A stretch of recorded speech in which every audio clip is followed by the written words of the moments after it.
This is the Bible of the electrogenic cell. It's not just the best book ever written on the subject, it's the only book ever written on this subject.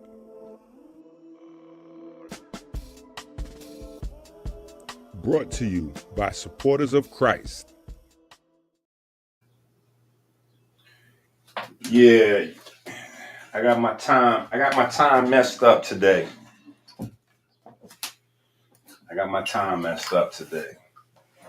So, pardon me, everybody. I got my time messed up. We see you, Steve, in the building.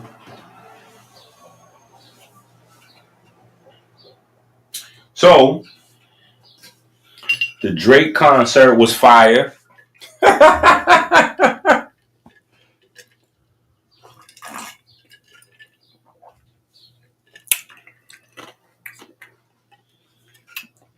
Of course, I didn't go to London to see the Drake concert, but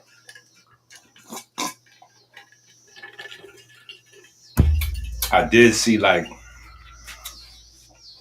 somebody did a reaction to Aiden Ross's channel, and they had like most of it up there, whatever they could legally. It was kind of dope. Yeah, that was dope. That was nice to see, like, Sexy Red, and I'm not a Sexy Red fan. Right? I'm not a Sexy Red fan. I'm just saying, before anybody goes crazy, I just it's something to be said for people that stick by you. You know what I'm saying? So to see Sexy Red and 21 Savage and the guys from the UK, Dave and Dave and C, and just everybody. It was a dope show. It was a dope show. Of course, before we even go any further,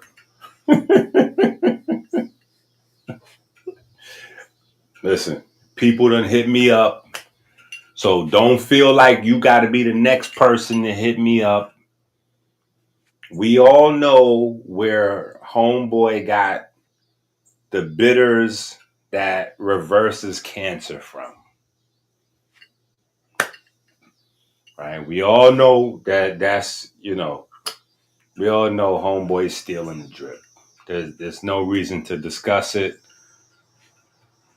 I appreciate people keeping me in the know, though. Like, people hit me up to make sure I know what's going on.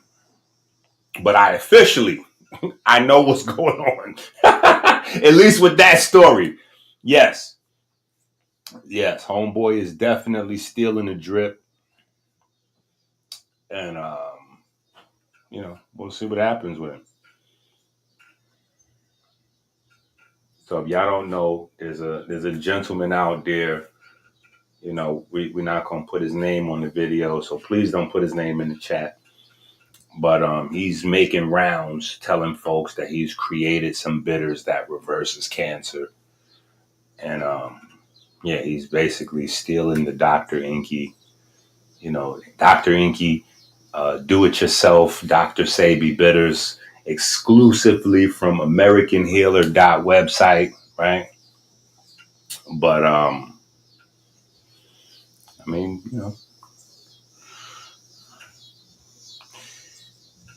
what God has in store for you is what's in store for you. So that's the way I look at it. Yeah, what God has in store for you is in store for you. People think they can get into, like, if you think you can last in a healing business by stealing, you don't even know the fundamentals of healing. Like, you don't know the fundamentals of healing. If you think that you could do this by stealing, you know what I'm saying? Like, it's insane. So there's that. It ain't gonna be no diss videos. I think I'm past my diss videos days. Like, I don't think that'll happen anymore. You know what I'm saying? Like, I don't know if I'm beyond debates because I be itching to go on Sa page. Shout out to Sa. So, I might make an appearance over at Sonetta Studios sooner or later and create some chaos or maybe get into a debate or something at some point. But like diss videos, I don't think I'll ever get into diss videos. Yeah, that's. I think I'm past diss videos. Yeah, I think I'm past diss videos. So, but because so many people is like, yo, homeboy stealing that's is that is he working with you? Is he?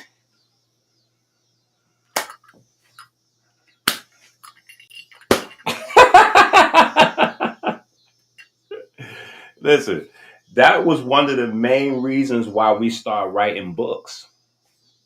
That was one of the main reasons why we start writing books.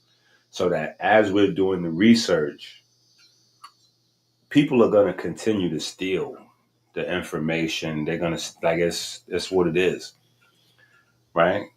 Savages steal, humans copy, only gods create.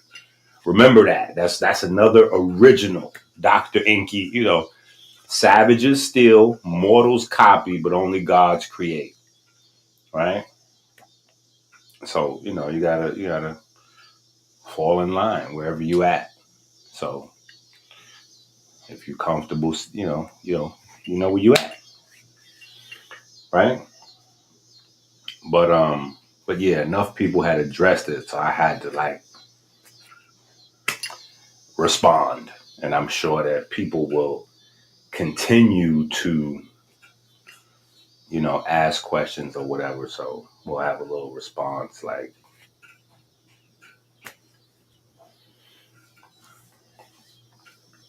and they say, well, wait a minute, ain't those Dr. Sabi's bitters? So technically, didn't you steal from Dr. Sabi? Dr. Sabi never had no bitters. Not like a traditional bitters in the sense that we know it. You know what I'm saying? Dr. Sabi used a lot of bitters. So he had bitters in the technical sense. And a lot of the herbs that I use in the bitters formula are herbs that I learned about from studying Mama Pill and Dr. Sabi. But, you know, that formula is original. Yeah, that formula is original. If anybody, only the guys from the Bronx could say, and it wouldn't be true, but the guys from the Bronx, they can make a claim. Like, yo, they stole that from us because they put bitters like, but when they say they wouldn't be singling me out. They'd be saying like the whole entire globe of people with bitters stole it from them because they were the originals. I don't know if people know that they was from the Bronx, the people that started the bitters. Let me see if I could find the name of the people that started bitters. That original old school bitters. Them came from some dreads up in the Bronx. Wow, I don't even see their brand on the internet. That's crazy.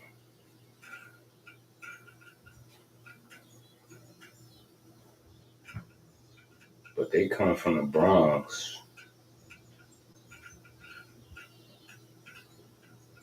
It's not Burnside. It's I forgot the name of the street. But I used to go there all the time on my way home from school.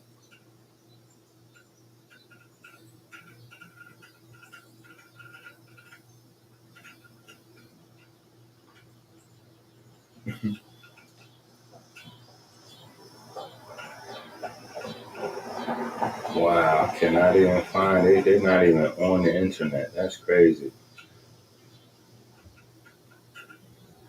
And I know by the time this video is over, like once the live stream go off, the name of they bitter's gonna pop into my mind. But this is when I was a boy. You know what I'm saying? They was doing their thing when I was a boy. So this is 40 years ago, 30 years ago. They was doing their thing. And they inspired the world with bitters. Yeah.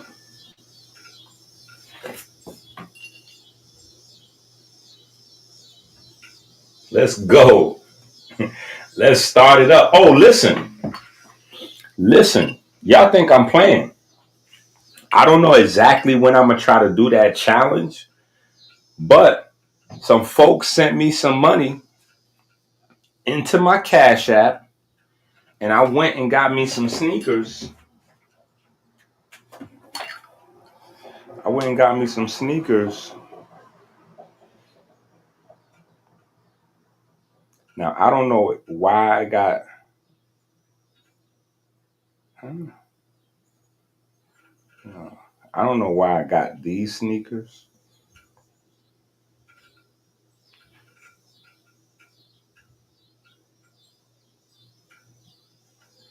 Let me show y'all these sneakers.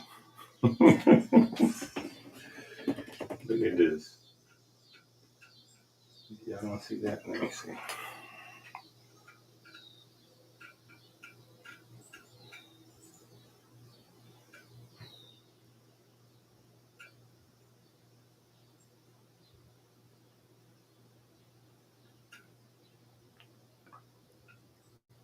So now I really gotta go. I really gotta go on this mission. Yo, I done locked myself in now to this mission. Look at these. I got these sneakers right here. Look at this.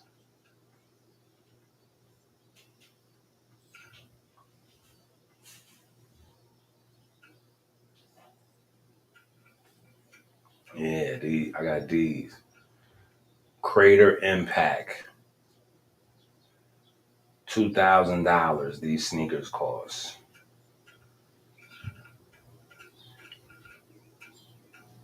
And then over here they cost $1,600. Yeah. Now, y'all know,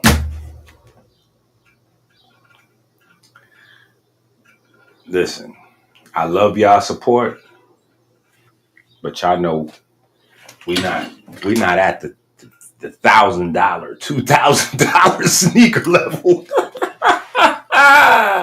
So y'all should already know that I didn't pay nowhere near no $2,000 or no $1,600. Yeah, none of that.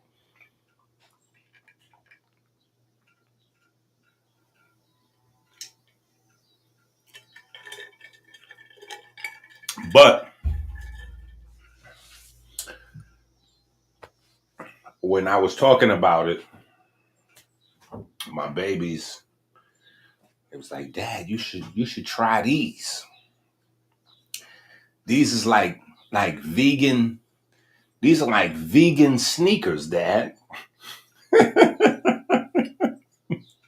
Yeah, so they're designed for walking or running. I'm not even gonna say running. I would say they're designed for walking and jogging. Right? You're not gonna see like no high powered sprinters wearing craters. Um, but they're designed for like walking and jogging, and they're recycled. They're made out of recycled materials and you know, earth stuff and all that.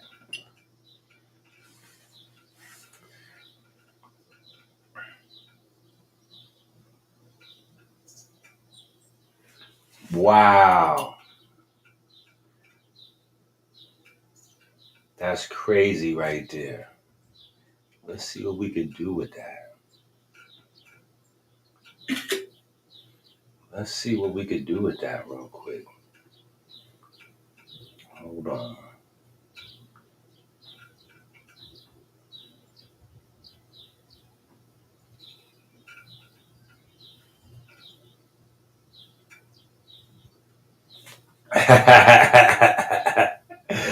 I like that.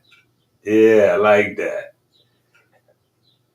I definitely appreciate the super chat, and I think I appreciate the picture even more. Yeah, I like that. That's what I'm talking about. But listen, that's why we got to get the movement going, so that way we can make that a reality. You know what I'm saying? Like I don't mind. You know, I've done colleges in the past. I've done churches in the past. A lot of bookstores. Yeah, I've done colleges in Ohio, Texas, Cali, Detroit. You know what I'm saying? Like all over the place. Churches everywhere, bookstores, um, restaurants, uh, rooms. You know what I'm saying? Like rooms. We've had hotels where, like people invited me, book me in a hotel, and then rent the conference room in the same hotel. Um, yeah, however we get it in, we've done all kinds of stuff over the years. So that's why we got to get that back going so we can, you know what I'm saying, put that work in. Yeah, we can put that work in and make that a reality. But I definitely got this. I definitely got the sneakers. So this is gonna happen. Like I said, I don't know if I'm gonna get the whole 26 miles, but it's going down. Yeah, it's going down.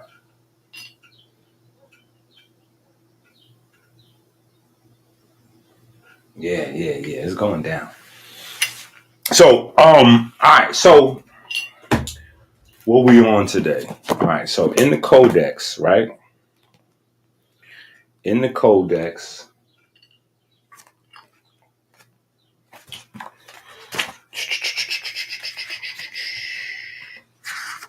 in the codex, there's a hidden.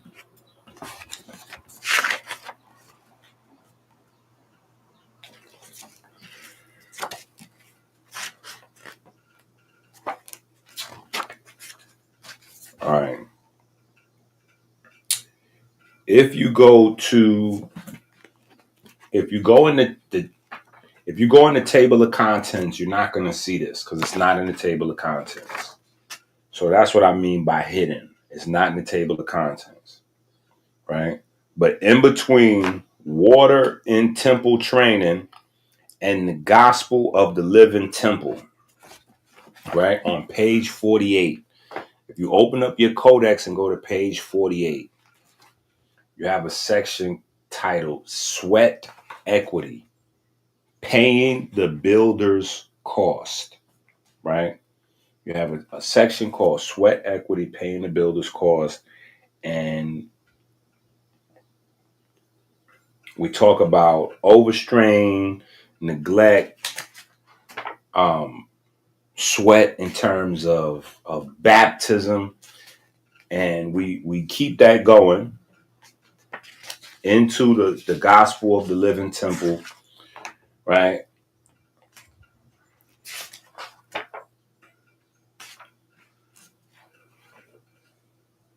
Yeah, we kind of keep that we keep that discussion going all through all of these water chapters early on in the book, right? We wanted to lay that as a foundation, before we got into anything crazy in the book, any super science or borderline metaphysics or quantum mechanics or anything. We wanted to just lay the baseline like water, right? And I think in the health space, water, sweat, water, sweat. Sweat is probably one of the most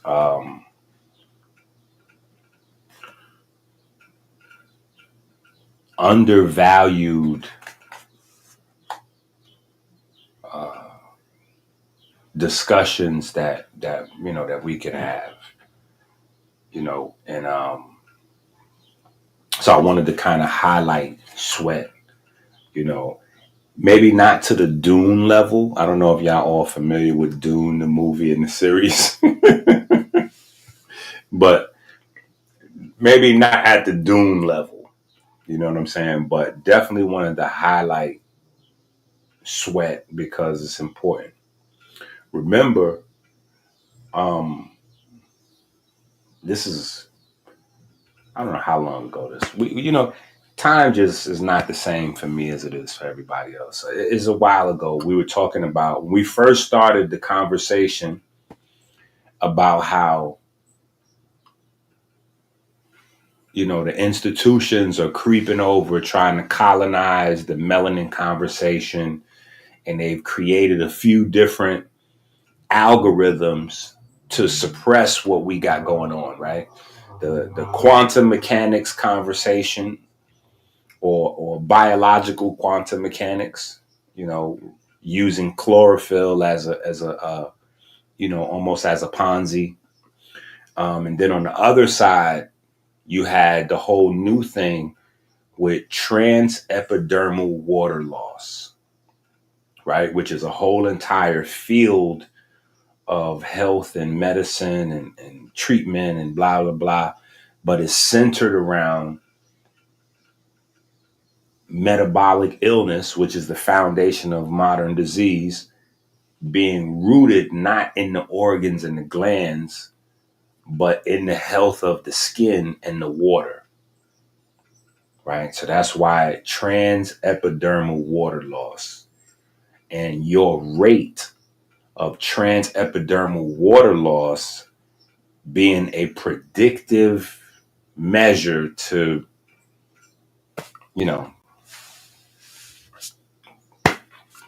predict illness, predict recovery from illness, types of illnesses, and all of those different things, right? And we had already covered that a zillion times because basically nothing is in the transepidermal water loss, like catalog, except for the subjects that we have already covered ad infinitum, like to infinity and beyond. You know what I'm saying? On some Buzz Lightyear, but it centers around the relationship of the brain and the heart with the skin, right? The brain and the heart with the skin, and the a lot of the foundation that we put in the skintology book. So if you don't have those books, right, that's the kitchen chemistry, that's the autodidact book, and that's the orthorexia book. If you don't have those books, you will be lost in the next 2 decades of health science. Like, seriously, the next 2 decades of health science is going to come out of those 3 books. Grand opening, grand closing, period. Right? Not to discount any of our other books, but those 3 books, kitchen chemistry, which I need to make a note to self to start working on kitchen chemistry like number 2. Right? But kitchen chemistry,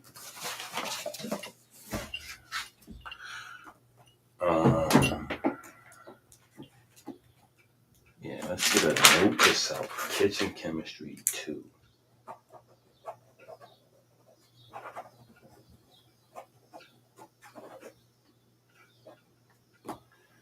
Right? Get a note to self on that. What did StreamYard do?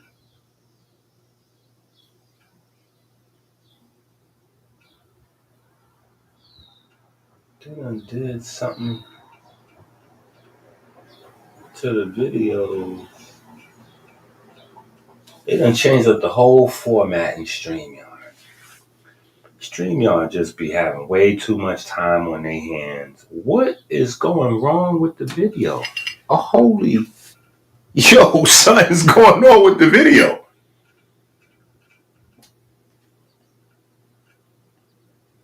Shout out to everybody watching. I don't understand what is happening right now. We got like hundreds of people watching this video. Yo, shout out to everybody watching. But this is where we getting ready to go. So stay tuned. Don't move.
All right. So we're going to get busy with the get busy today, right? And talk about this run coming up, right? Talk about this run coming up. Shout out to whoever shared the video. Oh my God.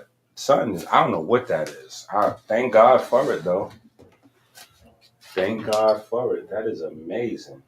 Something is happening to the video.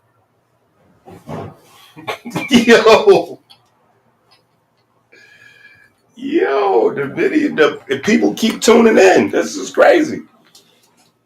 All right, focus. All right, so let's get to what I want to actually get to.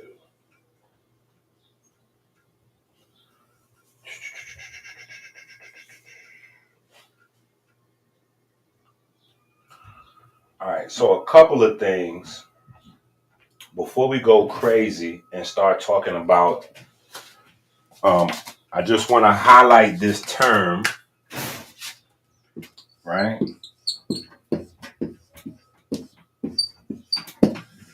We're getting back to the math, right? We're getting back to the math. So we're going to visit calculus a little bit in a second. We're not going to go crazy in the calculus space today. We're not going to go crazy on calculus, period, because I'm not a mathematician. But in the same pocket as we had to address probability, right? Probability being one of the main things that boxes people out of understanding what's going on when they go to a hospital or, health practitioner, because they use the language of probability, right? And so the probability book, people love it. I still get a lot of, if you don't have the probability book, the Ma'at book, right? Go to Amazon, add the probability book to your cart, check out, right? So that's 4 books so far, right? The kitchen chemistry book, the orthorexia book, the autodidact book, the probability book. Go add those to your cart, check out. The next book we're going to drop, which will be out shortly, right? I don't know if it's going to be before or after I attempt my little one-man marathon. But we're going to discuss calculus, right? We're going to discuss calculus, because like I said, it's a part of you understanding the language in the hospital, a hospice, talking to a doctor, talking to a nurse, talking to any health professional, right? That's the other side of probability, right? So that's the other side of probability, right? You still kind of dealing with variables, right? But it's another way of doing, I'm not going to say divination, right? I'm not going to say divination necessarily, but it's another predictive, a predictive math, a system of math used, right? So probabilities kind of set your course. And then calculus is a way to recognize patterns and fit those patterns into probability measures so that they could come up with predictive outcomes for whatever's going on with your health, right? So that's one reason we're going to have the calculus discussion, right? But the second reason we're going to have the calculus discussion is because we have to go deeper into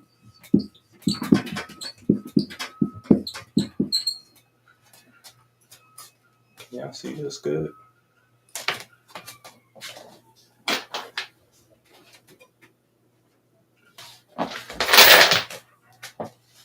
Yeah, see, if I move the light over too much, then it gets crazy, right?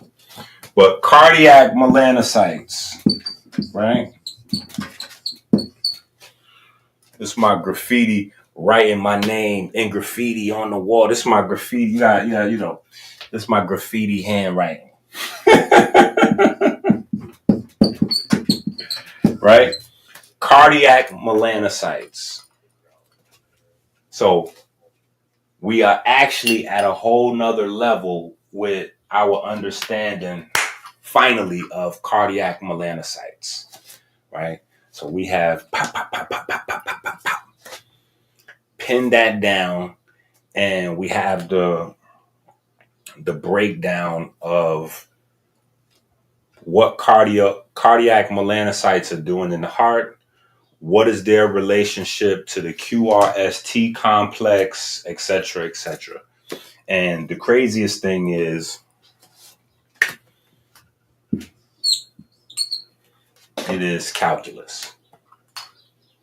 Cardiac melanocytes in your heart, right, are doing calculus.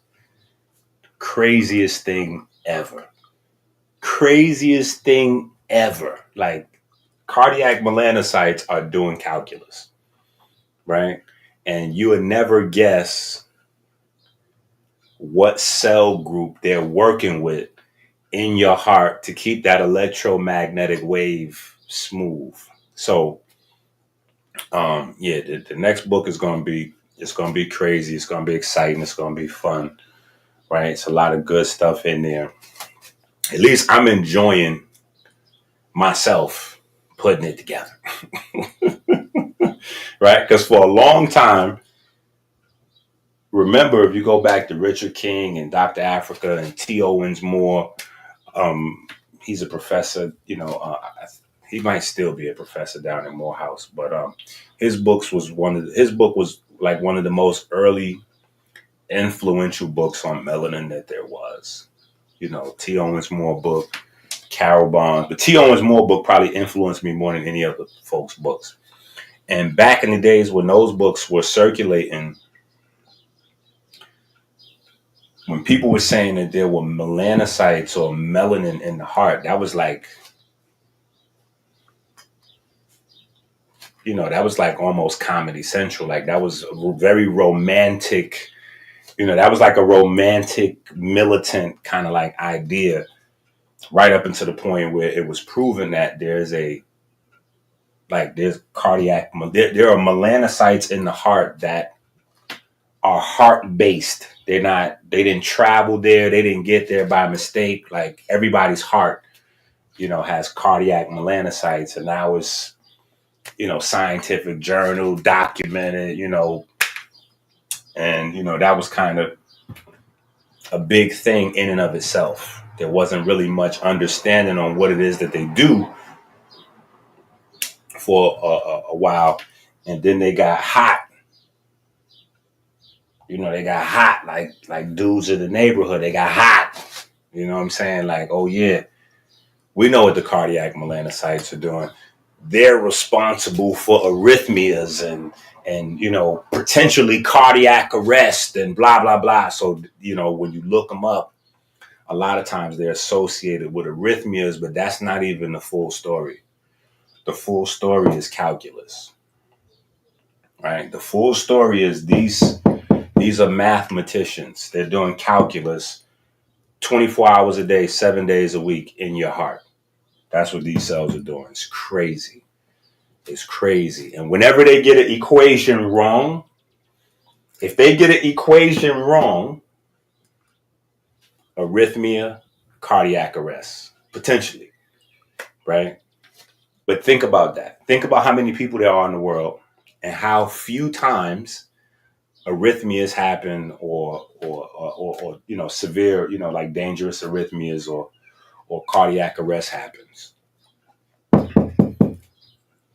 Cardiac melanocytes are the defense line that actually keeps your heart going. So that we're going to address in the next book.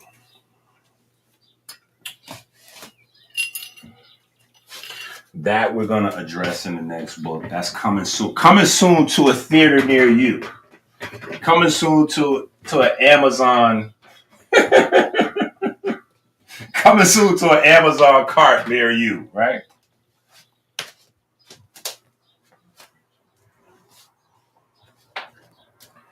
All right. So there's that. But today I wanted to talk about this challenge, right? I wanted to talk about this challenge and specifics of what I'll be dealing with as I do it, right? So should I spoke to Chase earlier today. Now he was talking super greasy. At first he was like doubting the whole mission. But then when I spoke to him earlier, he was like, well, Dad, we got to at least get 25 miles, 26. Like if I feel like if we don't do the whole 26 miles, then we failed. I was like, oh, young bull. Like, hold on, champ. You went from 0 to 100 on me. I was saying we'd be good. You know what I'm saying? My ankles and the way, like Kevin Hart, the way my ankles and my knees are set up, Kevin Hart, the way my checking account set up, the way my knees are set up, I would be good. If I knock out a nice little 12 miles, 15 miles, I'm good for a first time, for a first try. I'll be good with 15 miles. You know what I'm saying? But he's getting ambitious now. So I know he's going to be pushing me the whole way to try to do the whole 26 miles, get a whole 26 miles in, at least so we could document it. So even if it takes us a really long time, he's going to be pushing to try to get as much mileage as possible. Me, I was thinking speed. I was thinking time. Like I want to get, I got a certain amount of time that I'm thinking in my mind. Like I don't want to be out there longer than 12 hours. I don't want to be out there, 10, but he's thinking, forget about time, Dad. We just need to focus on distance. Right. So he's, so anyway, that just might be old man, young man, so we'll see how that plays out one of these days when we actually finally go. You know what I'm saying? But the science, right? The science.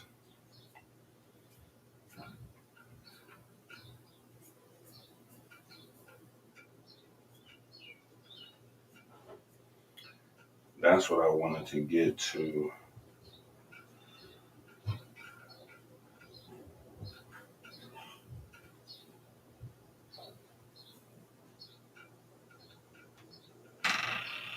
Osborne, bro, listen. The single most important thing about diabetes you gotta remember is, listen, matter of fact, when we get in the Bentley, I'll explain it.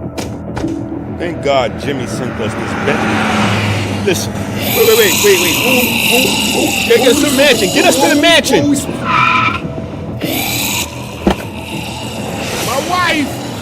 My wife.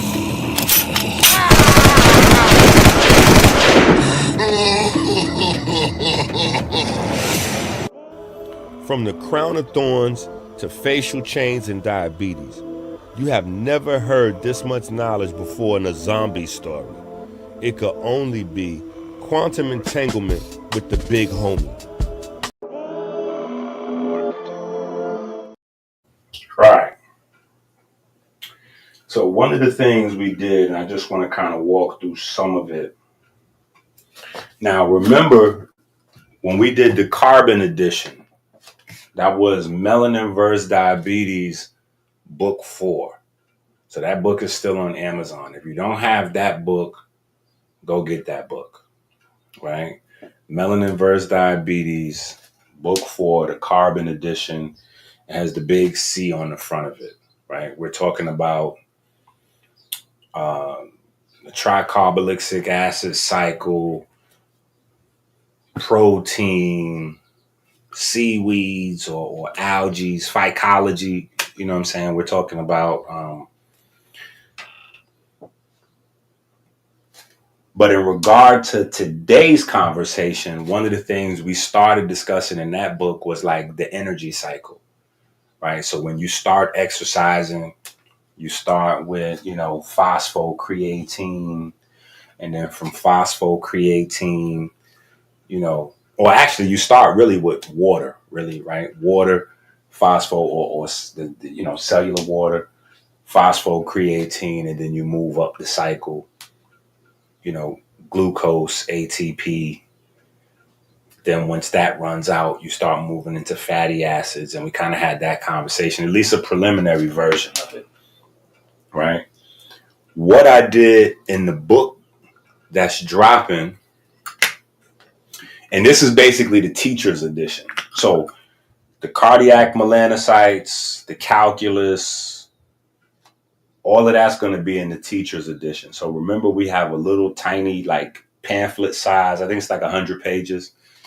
The Covenant book, $6, right? So that you can kind of share, like if you want to share that book with somebody, right? If you want to share that book with somebody, you can share that book with somebody, and you don't got to feel like, you know what I'm saying, you got to beat somebody up if they don't read the book. Because if you give somebody a $30 or $40 book and then they don't read it, you right, it's something else. You let somebody get a $6 book, it's.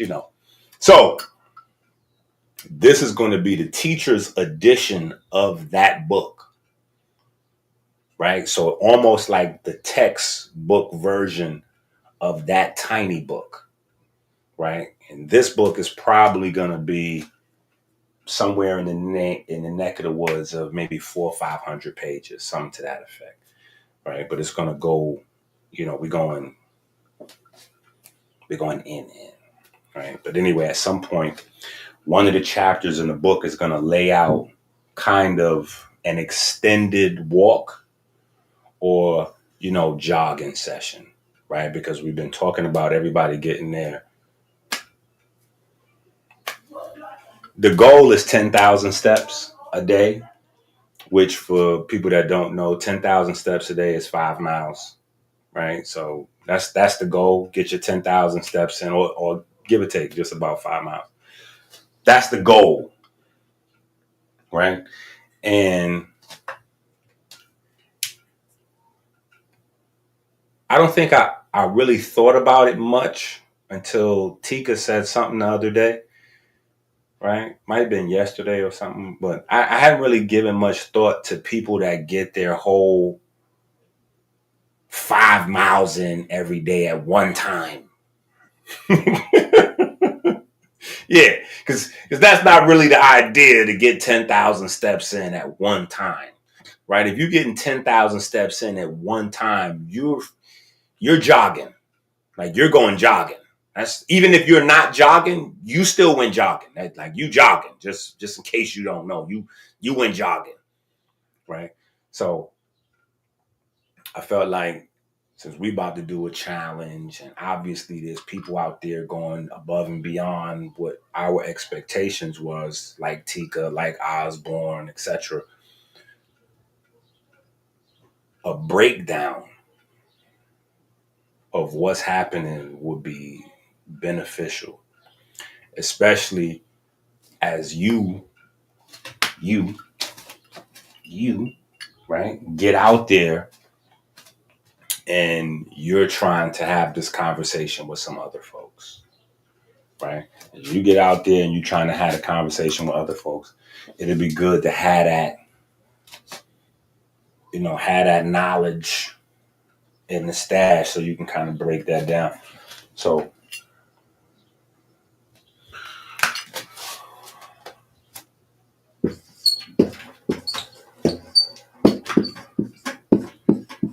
now, all of that stuff that I was saying, when we scale up to the world of our, like macro size, like the world of our body size, that doesn't really matter. Like the energy that you're getting from water, phosphocreatine, that doesn't really matter, right? If you're an athlete, if you're a competitive athlete, it matters for you. But for John Q. Public, like us, like that doesn't matter. And the reason why I say that only matters for athletes is because in the world of athletes and competition, people win or lose whole entire championships, gold medals, whatever by 1 point, one basket, 1/10 of a second. They're crossing the ribbon at 1/10 of a second before second place, or so. In that regard, where fractions of a second make the difference, phosphocreatine is everything. But phosphocreatine runs out in a matter of seconds, and you transition over to glucose metabolism, right? So you go to glucose metabolism, immediately your heart rate, which is going to be more of a,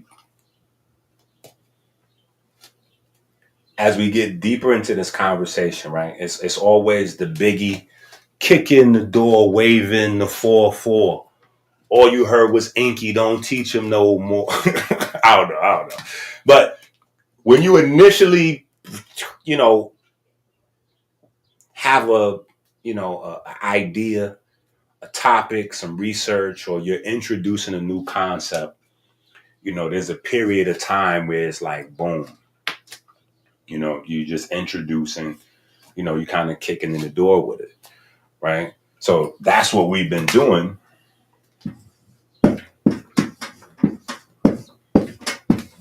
And we still got a whole entire world to teach this concept of Christ, Christ, right?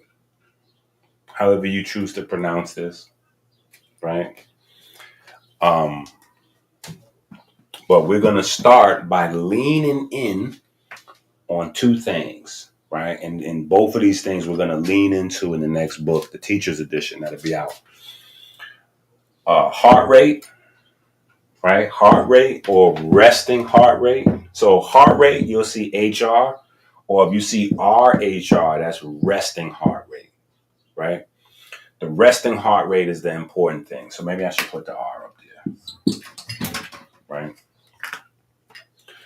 Because that just tell you everything. Like there's a lot of stuff coming out, trendy stuff on heart rate variability.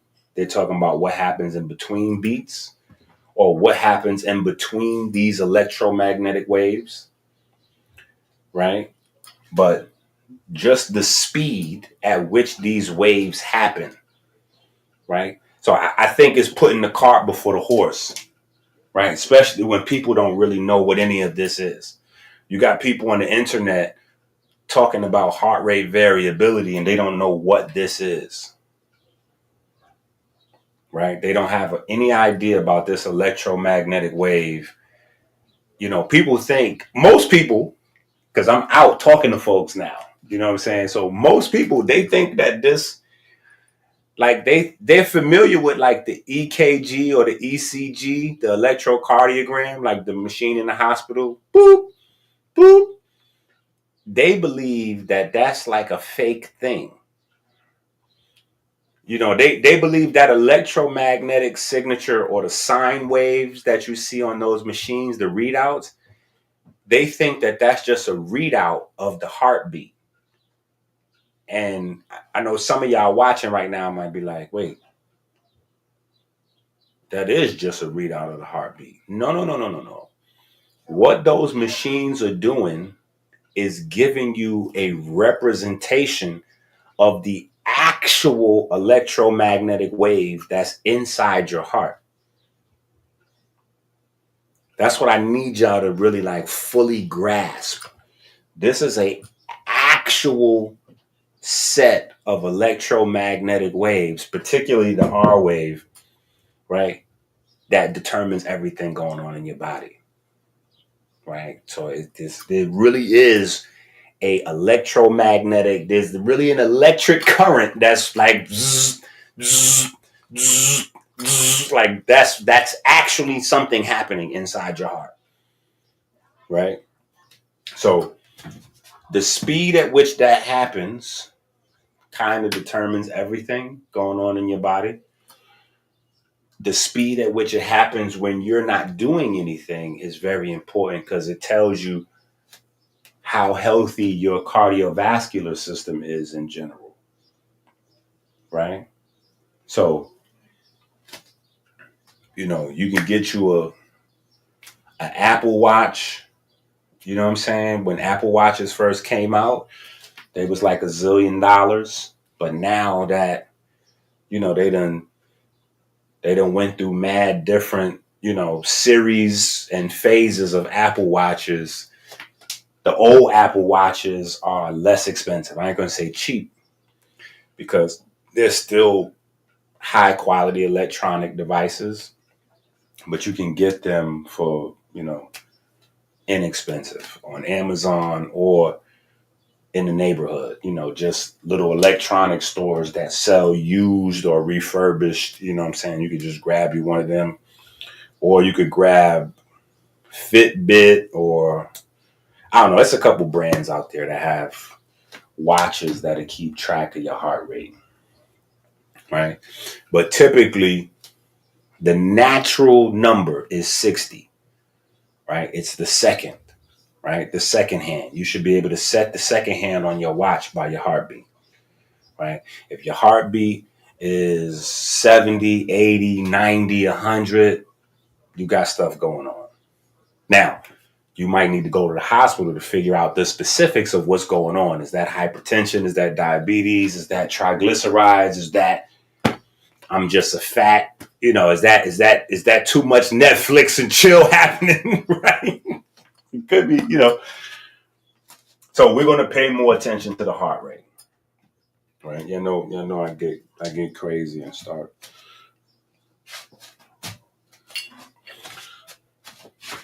So the heart rate is really that electromagnetic wave rate. So I want to just put that in your mind early on, as we start to have these conversations.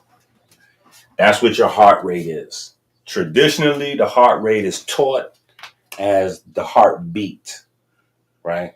But that's not what we're doing, right? We're going, we go all the way in. So your heart rate is not the beat, because the beat is a byproduct of the wave, right? No wave, no beat. It's not like the beat is creating the wave. The wave is creating the beat. So how many electromagnetic waves you produce per minute is your heart rate, right? And as you get healthier and healthier, as you get a better cardiovascular system, as your blood gets clean, not like fake clean, like you bought a herbal tea from the supermarket or whatever the case may be, but like as your blood flow increases,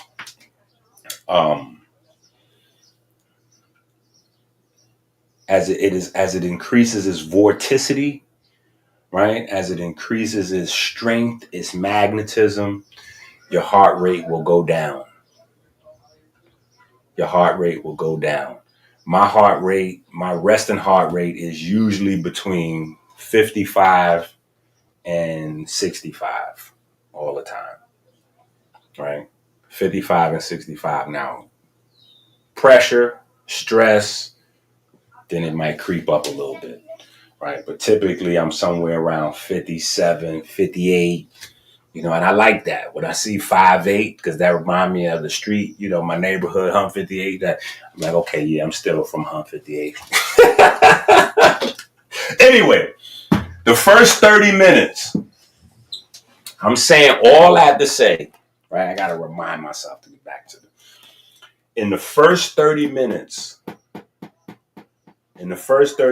of you going on your walk, or you beginning to jog, or you beginning to run, these are the first changes that you're going to make, right? So now remember, we talked about the blood in Hebrew, right? Right? And we talked about the 44, right? 4 blood types, um, 4 iron chambers, 4 molecules of oxygen, you know, just the number 4 in the blood, and then also 4 grams of glucose, right? That begins to change dramatically.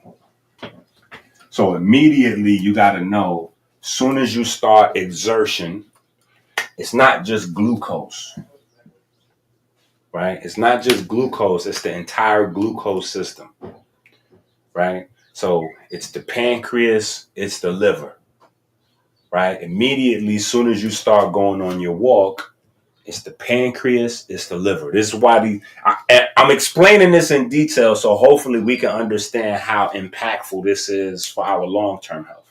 Because every time you do it, each one of these systems that you engage gets stronger, right? That's why it's called hormesis training. For y'all that haven't been around that long, we don't use the term now as much as we used to, but it's still hormesis training, right?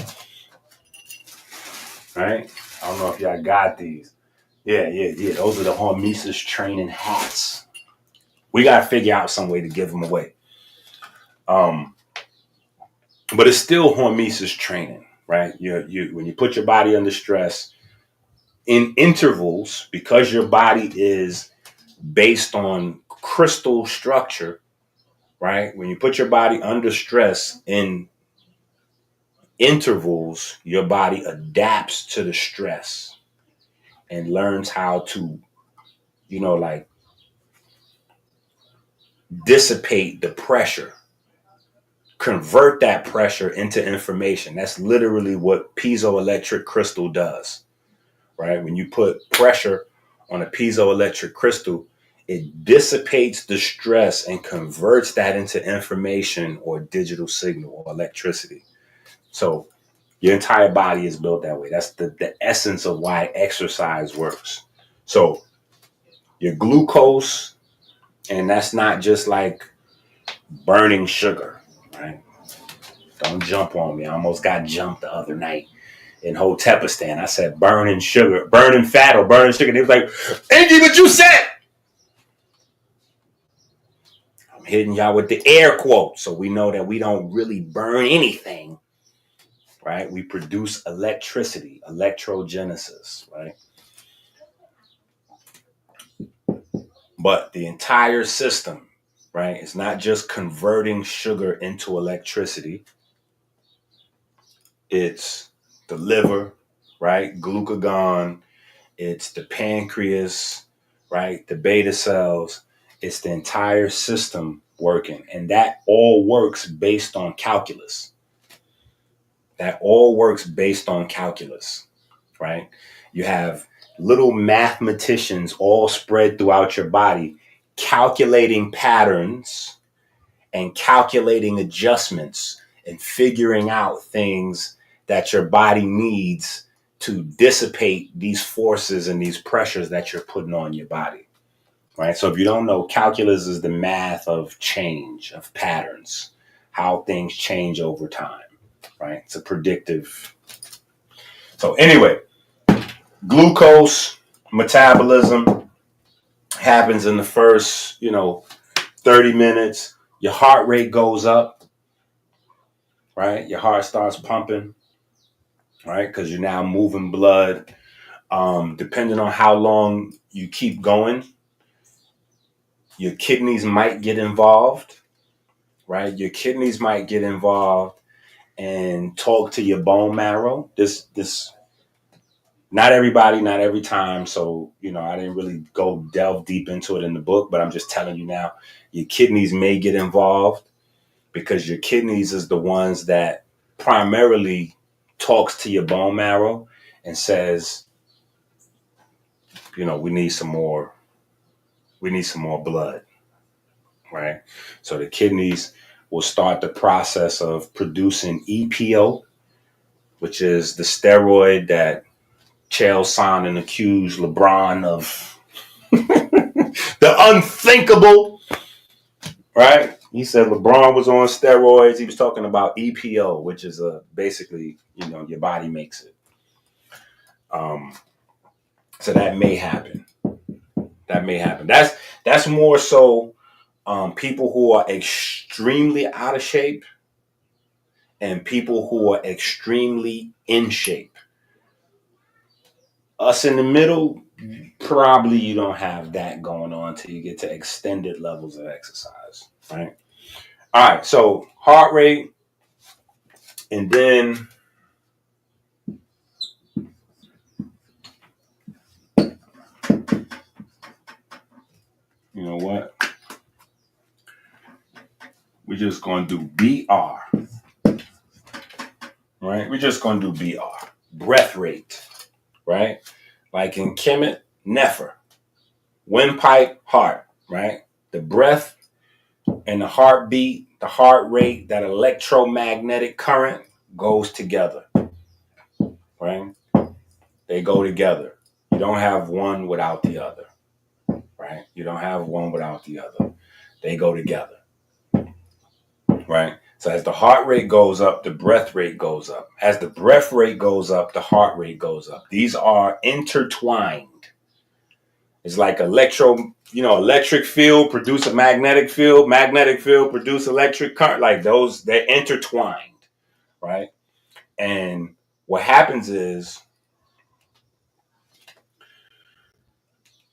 okay, so for your muscles to get going, right? For your muscles to get going, if you don't have the Medicine book, this is the part where I tell you to go get the Medicine book. Add the Medicine book to your cart. Check out. Go to Amazon. Add the Medicine book to your cart. Check out. Catch us on Tuesday nights doing our Medicine thing in Hotepistan / Twitter and Kick. Right? But the reason I said that is because in the Medicine book, we talk about mitochondria at length. Right? We go into a lot of detail on mitochondria. But as you're breaking down glucose, you have to keep your metabolism and your respiratory system coupled together, right? The more in sync your metabolism and your respiratory system move together, the better your endurance, the better your cardiovascular system as a whole, right? In fact, there's an argument to be made that your cardiovascular system is composed of your metabolism and respiratory system. That's how important it is, right? But you're going to be breaking down glucose to produce electricity to recycle ATP. When that happens, you're going to have carbon left over. Carbon in your body, for the most part, is toxic, right? So you get rid of it as carbon dioxide.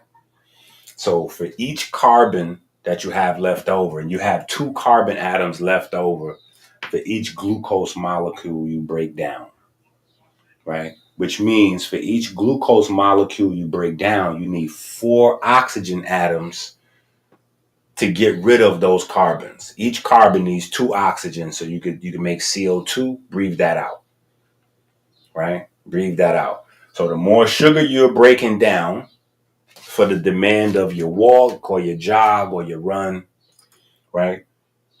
The faster you have to breathe in because you need more oxygen. Breaking down glucose is determining how much oxygen you need. Just so you see that relationship right in there, right? The faster you break down glucose, the faster you have to breathe in. The faster you breathe, the more the heart rate goes up, right? Why does the heart rate go up? Because the heart rate is shuttling the blood cells around into the lungs to carry the oxygen from the lungs to the site of the glucose, right? So the heart rate has to make sure that the oxygen gets from the lungs to the cells where the carbon is building up. All right. So all three of these goes together, right? So you do have a form of conscious control over your heart rate, right? This is not something that, like, we're not victims. We're not teaching victimhood, right? You do have a conscious mechanism to control your heart rate. So in times gone by, we had priesthoods, we had monks, we had, martial artists, even some pockets today. Like the mixed martial arts has ruined martial arts, as a whole, because mixed martial arts has made the world, for commercial purposes, believe that martial arts is about knocking somebody out, right? When that was like 10% of what martial arts was about. Martial arts was a form of spirituality, right? Form of spirituality. You know what I'm saying? But the monks needed to defend themselves because the most important thing, the most valuable thing on earth outside of time itself is knowledge of how to utilize your time, right? Which the priesthood, the monks, the spiritualists always had. So they always had to deal with, like, we opened the show. People hit me up like, yo, homeboy over here talking about he made the bitters and woo woo. People stealing, right? You always got to deal with stealers and thieves and colonists and folks coming to, they coming to steal the drip, right? But just so you got this, I want this to be in your mind, right? Because this 12 months going forward, it's about you being the teacher. It's about you building your study group.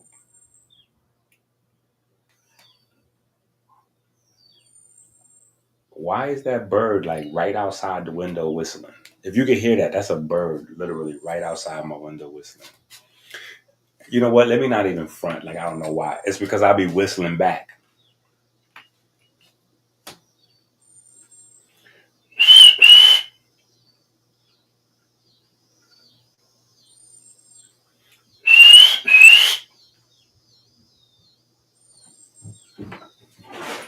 No. I wasn't calling y'all. I was talking to the bird.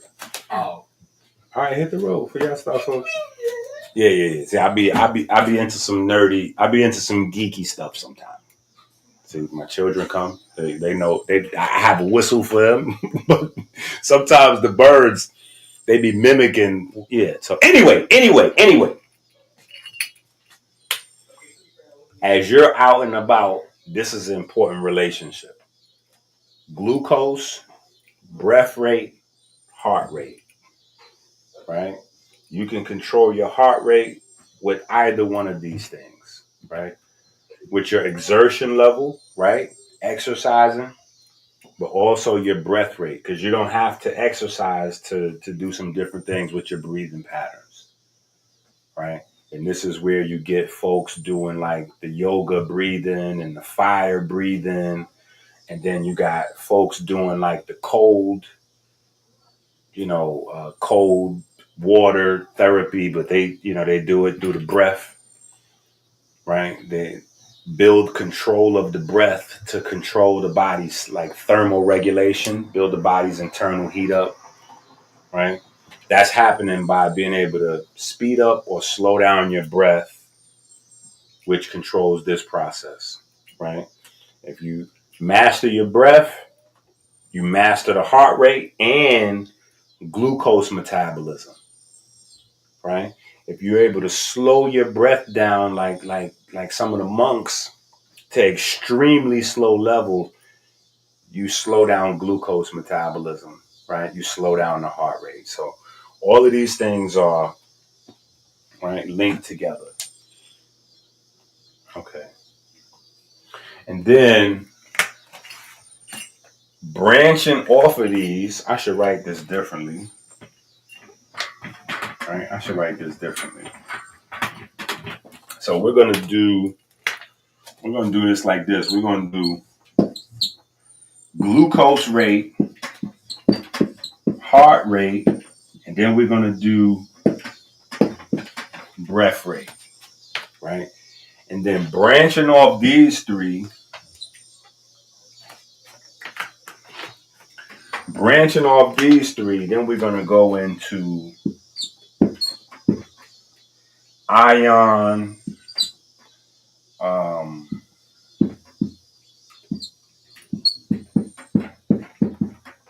immune slash cytokines,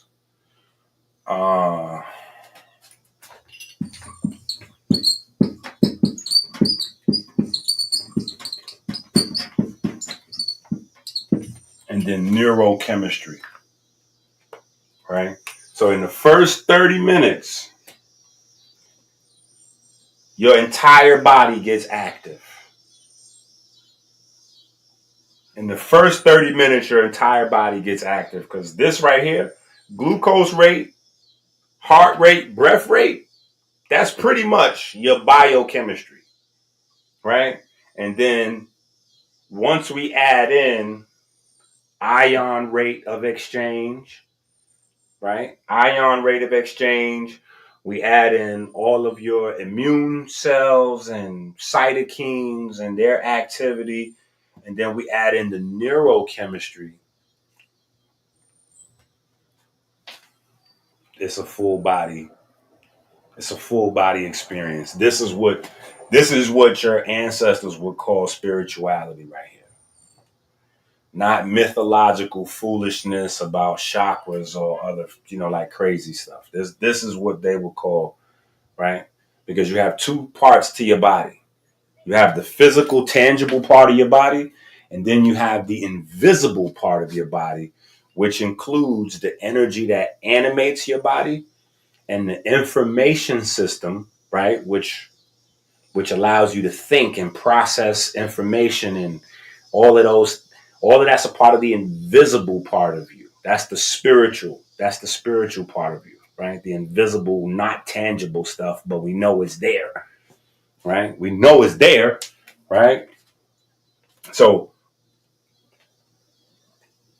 once we get the neurochemistry in play, right, then at some point we get the drugs, right? We get the drugs in play, right? We get the dope.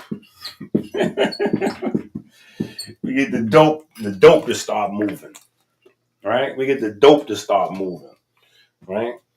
We get the dopamine and the opioids, the endorphins, and all of those good things, right? So all of this is tied together, right? And the simplest ties to the neurochemistry come from the heart and the breath rate, right? Comes from the heart rate and the breath rate, right? So remember, your aorta controls cerebral spinal fluid flow around the spine and throughout the brain. Cerebral spinal fluid flow controls a lot of the speed at which chemical reactions happen in the brain, right? Just on the basic, on the humble single mom, get no credit, the aorta, the Y septor, right? But then your breath rate, right? You have the human beatbox. No, not that human beatbox. Inside the medulla oblongata, right? For all my Masons out there, the medulla oblongata is the oblong square, right? So just in case you didn't know, oblong square is the medulla oblongata, right? So, but inside the medulla oblongata, you have a thing called the Botzinger complex, which is another little square. And the medulla oblongata regulates breath, but then the Botzinger complex inside the medulla oblongata regulates rhythms. So it's also doing calculus, right? It's doing calculus with your lungs, right? It's doing calculus with your lungs. So immediately there's a portion of your brain that is dedicated strictly towards breath rate, activity of the heart determines chemical speed or chemical reaction speed to a greater or lesser extent. And that's just on a surface level before you even get to like chemicals and parasympathetic this and sympathetic that and all this and all. Like you get deeper into it, but just on a surface level, in the first 30 minutes of me getting my old stanky body, of me getting out there, right? I don't know what I'm gonna talk to y'all on a live stream about. I might talk to you. We might go a little bit. You know what I'm saying? We might dabble in a little bit of the science, a little bit. You know what I'm saying? But I'll probably be talking about my body waves, right? I'll probably be talking about my body waves. You got brain waves and body waves. Brain waves are more heavily documented than body waves. Body waves, they still trying to pretend like they don't know what that is. All right. For those of you who haven't read many of the books, right? Body waves. What are body waves, Doc?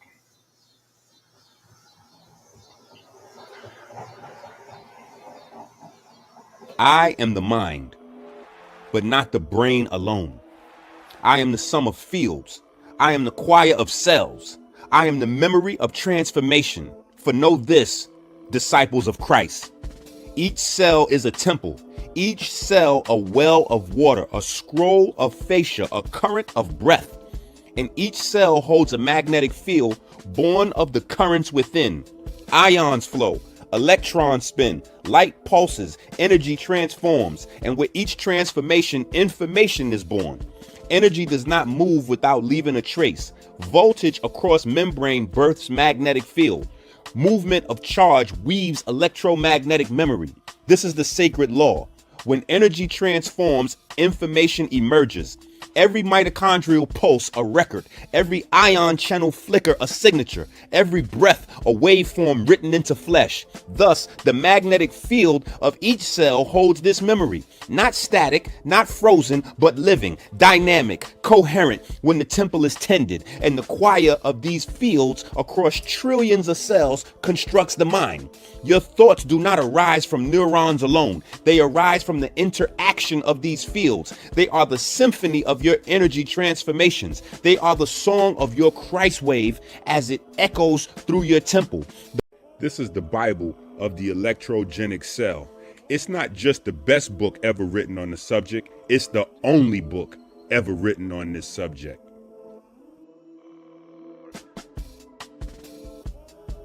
Brought to you by supporters of Christ. All right.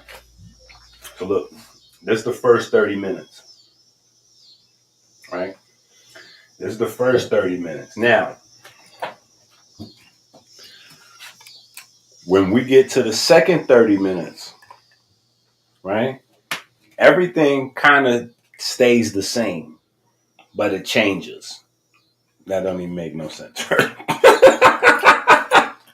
Yeah, everything kind of stays the same, but it changes. That don't even make no sense. My bad. All right, so we get to the second 30 minutes, right?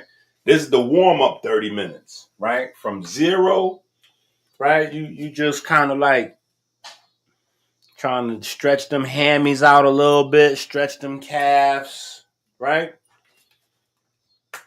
And just start your little walk or your little jog, right? Then you get to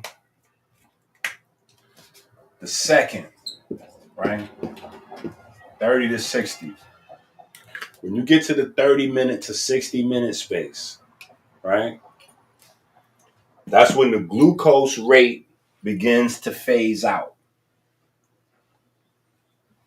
Glucose begins to phase out. You don't have that much glucose. You don't have that much glucose, right? Between the 4 grams in your blood and whatever little glycogen you got, right? Around this 30-minute mark, well, it depends on the person, right? But between this 30-minute mark, and I would even say like the 45-minute mark, some people may be even sooner. It might be 20 minutes, 15 minutes. But around this is where you start hitting that glycogen depletion space, right? You start hitting the glycogen depletion space.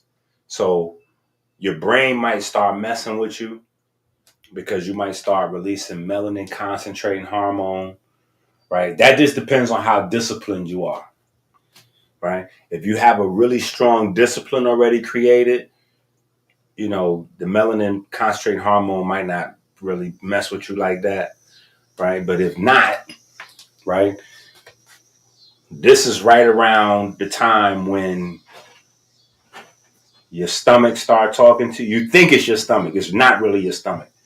It's your mind producing melanin concentrating hormone, and the melanin concentrating hormone acting on your stomach cells to tell you, stop doing whatever you're doing. It's snack time. Or you might be walking, and I don't know if you're in the park in New York, bro. In New York, in the park where I used to go jogging, the Mexicans, mad disrespectful. I'm talking about mad disrespectful. The Arabs, mad. The Arabs is mega disrespectful. They come set up they come set up their little food wagons and trucks and all that right along the runway. Right along the runway where you jogging. So right when your body start producing melanin concentrating hormone and you start getting hungry, they got the little, you know, this, yeah, stop right, you know, yeah, we got whatever you looking for. We got the fried chicken, we got the we got the chickpea sandwich for the vegans, we got the chicken sandwich for the meat eaters. Then the Mexicans got pastelitos and like, it's crazy. So if you can, find you somewhere to get your little walks in or get your jogging in without distraction, right? Especially if your discipline is not that strong, right? But anyway, at this point, glycogen depletion, you start to switch over to, right?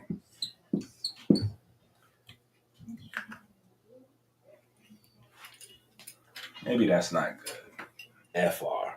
Maybe we go, yeah, FAR, right? So we replace glucose rate with fatty acid rate, right? So now your body is beginning to move into fatty acids for, you know, your primary energy substrate, right? Your primary energy substrate. Your heart rate is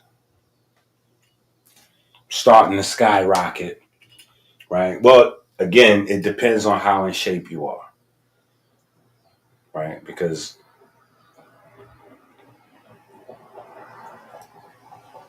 you know what's crazy is that I'm the first person to really understand that masonry was talking about biochemistry, like your body. And it was like sitting right there this whole time. Like, think about it. Health is called getting in shape. In shape. Like that was just sitting right there this whole time, like in shape. Yeah, some people still like Inky, I don't get it. It's all right. Don't worry about it. The Masons, that's just for the yeah. Anyway,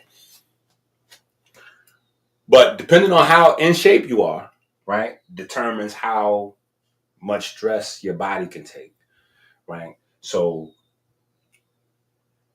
you might not even be, you know, like you might just be warming up, right? So your heart rate might not even be through the, crazy. Your heart rate might be 70, 80 beats per minute, right? You might be 70, 80 beats per minute, where somebody else might be 100 beats per minute already.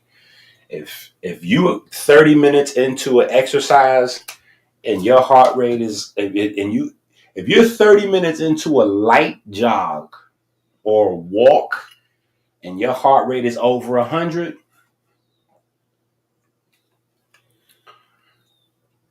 either stop doing what you're doing immediately or continue your walk or jog, but just like GPS the nearest emergency room. Yeah, keep that jog going and jog right to the emergency room. Like you need immediate assistance, right? But your heart rate will go up. Your heart rate will go up, right? 100 might not be a reason to panic. It depends on how fast you're going or whatever the case may be. But if it's going up too high, you might need to panic, right? And be mindful, because I don't want to inspire people to like hurt themselves. Right? People get inspired. They see me get my old body out there, and like, oh, if Inky can do it, I can do it. And they jump out there, and it's 97 degrees.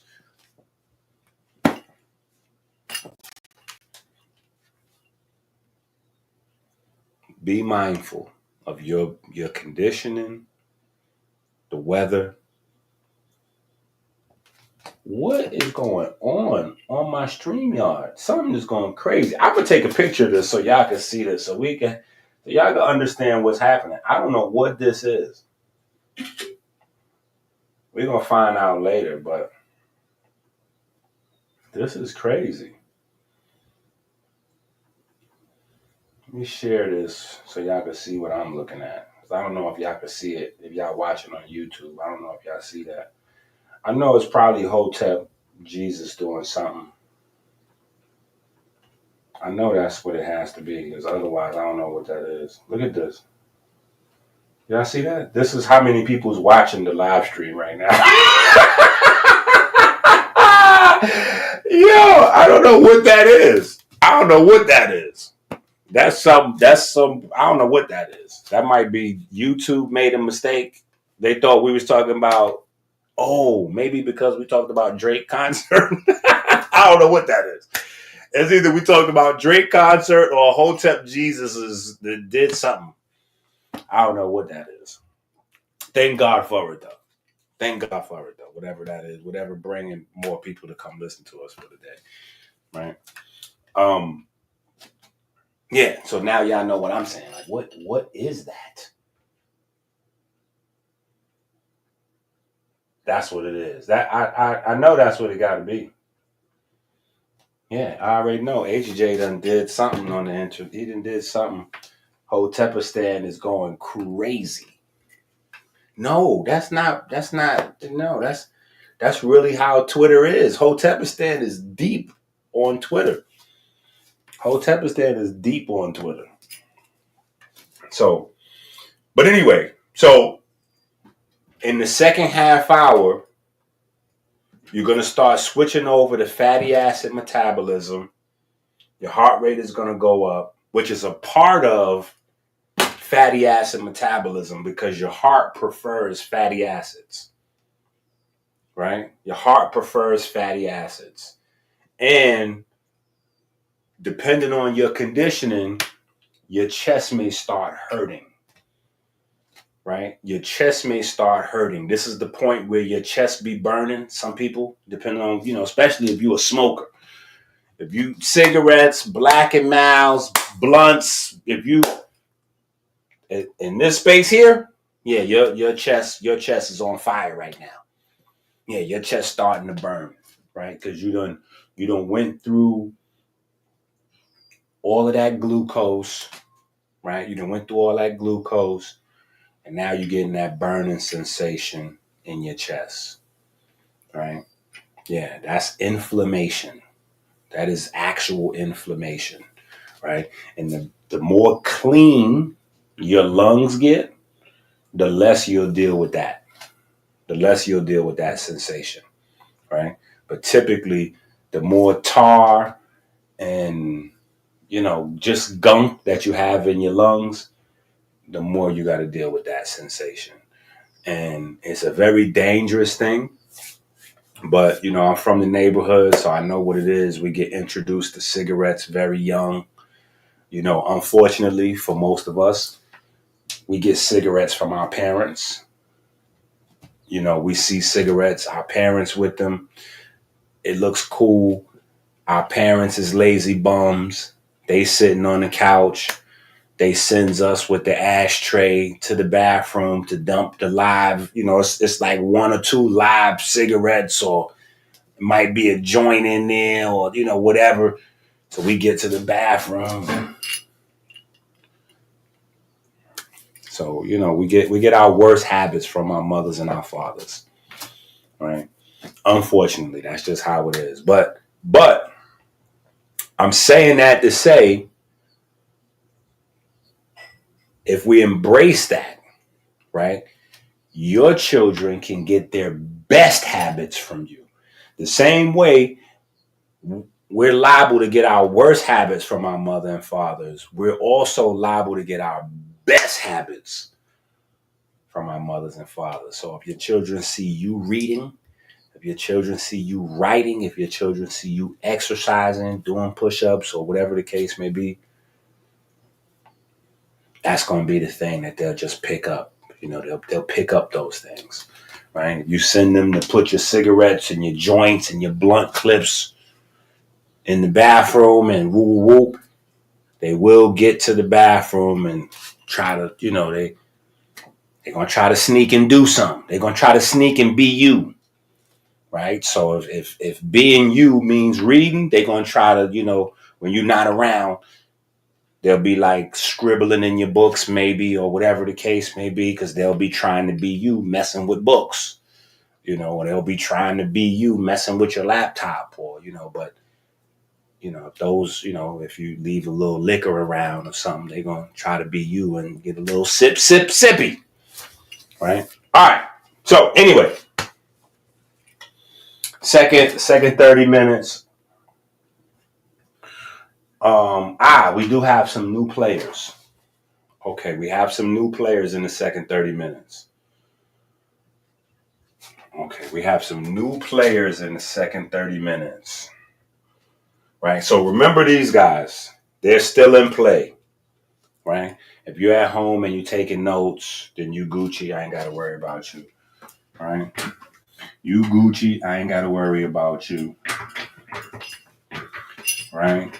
And if you not, because you like, well, just let me know, Ing. Just let me know, God, when the book drop, I'm Gucci. I'm going to just grab the book. Okay.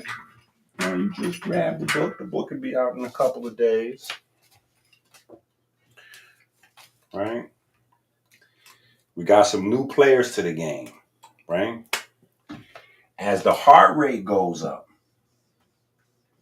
Right? Because now you're sustaining the effort. Right? Those cardiac melanocytes got to jump into the exercise. Right? Cardiac melanocytes have to jump into the exercise. Right? So, I guess, let's talk about them for a second. Right?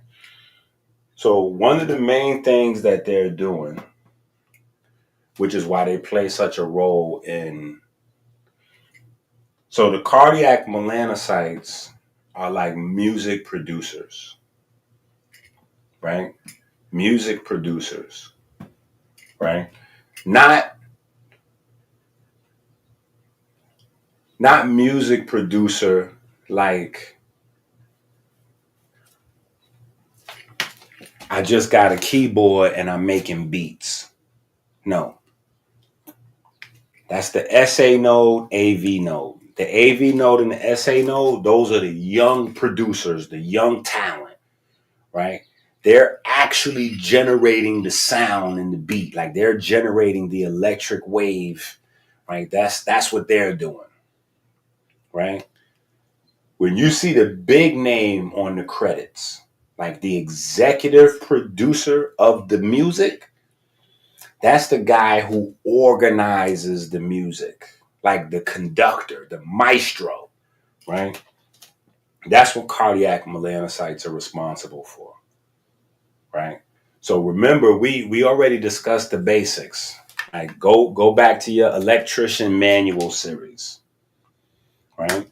If you go back to the electrician manual series, you see me looking.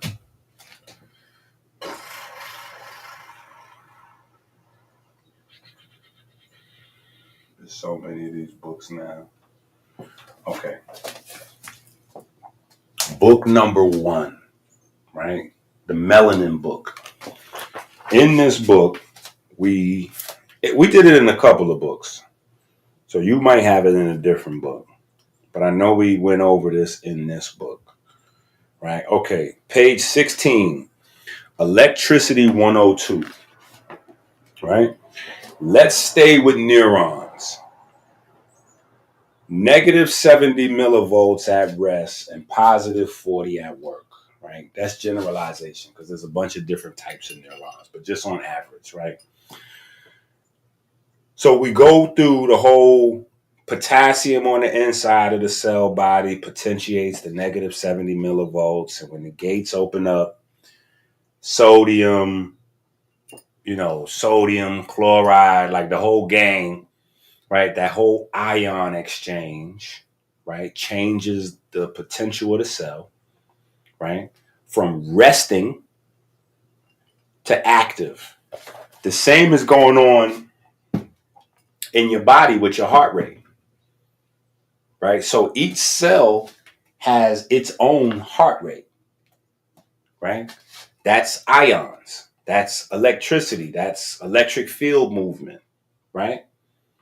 Across the membrane. And remember, the membrane is phosphorus, right? The same phosphorus that your ATP is made out of. So nature doesn't really do a whole bunch of different stuff. Nature does the same stuff over and over and over again, right? That's how binary coding is able to be so complex, because you have a system of different binary codes integrated into larger binary codes, into larger binary codes and larger binary codes, right? But that's why your body is based on life in general, the Russian doll thingy, right?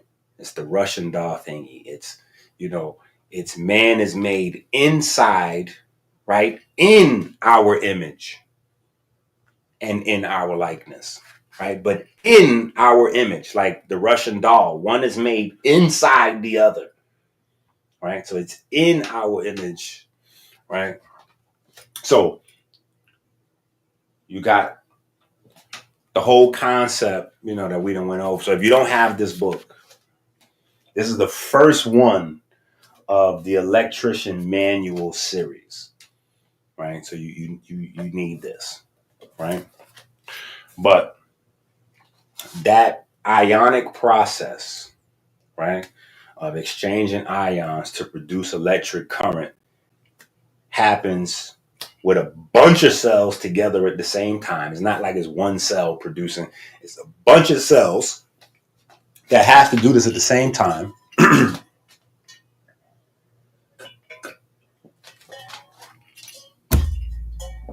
And so you got the melanocytes in there, like that, conducting.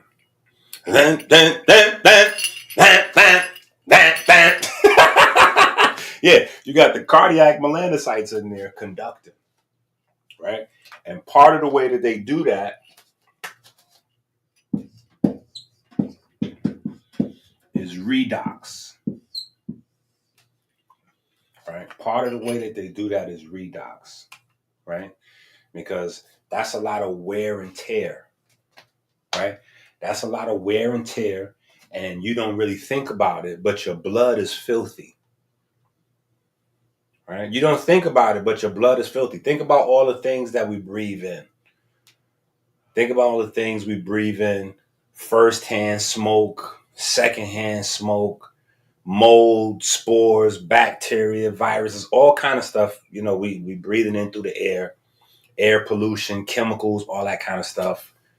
The wow food and drinks and, Minute Maids and Gatorades and just all the crazy stuff that we put in our beer, malt, whatever it is. We got a whole bunch of different stuff all that stuff winds up in the blood.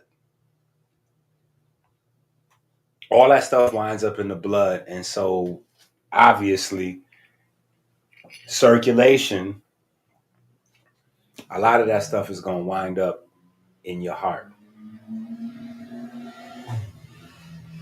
And any little microscopic anything is liable to mess up. It's liable to throw off the redox, which is liable to throw off the ion, the ion movement. And if it throws off the ion movement, you got misfire, right? You got a short circuit, right? And so that's largely the difference between a heart attack and a cardiac arrest. The general public looks at heart attacks and cardiac arrest as the same thing, right? Your heart stopped. But heart attack is usually like blood flow, a blood flow issue somewhere. Cardiac arrest is an electrical problem, right? It's cardiac melanocytes, right? Regulating the whole show, keeping you alive with every beat. It's cardiac melanocytes doing the work, right? That's why the early papers that was coming out in the scientific journals was saying the density of cardiac melanocytes in the heart determines your potential lifespan because of what they do inside the heart, the most crucial job inside your body, right? So they're there handling redox, they're there handling immune response, right? Immune response. Like, say, for instance, if, like some help is needed, they may call in some other different cells or whatever the case may be. But the cardiac melanocytes is regulating the whole show, right? They're regulating and facilitating the whole show. That's why they feature so prominently in our prayer, right? But yeah, so there's that, right? Okay, so we got that. Cardiac melanocytes, boom.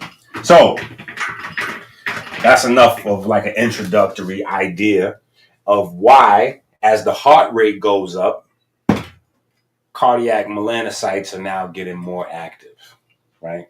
As the heart rate goes up, cardiac melanocytes are getting more active.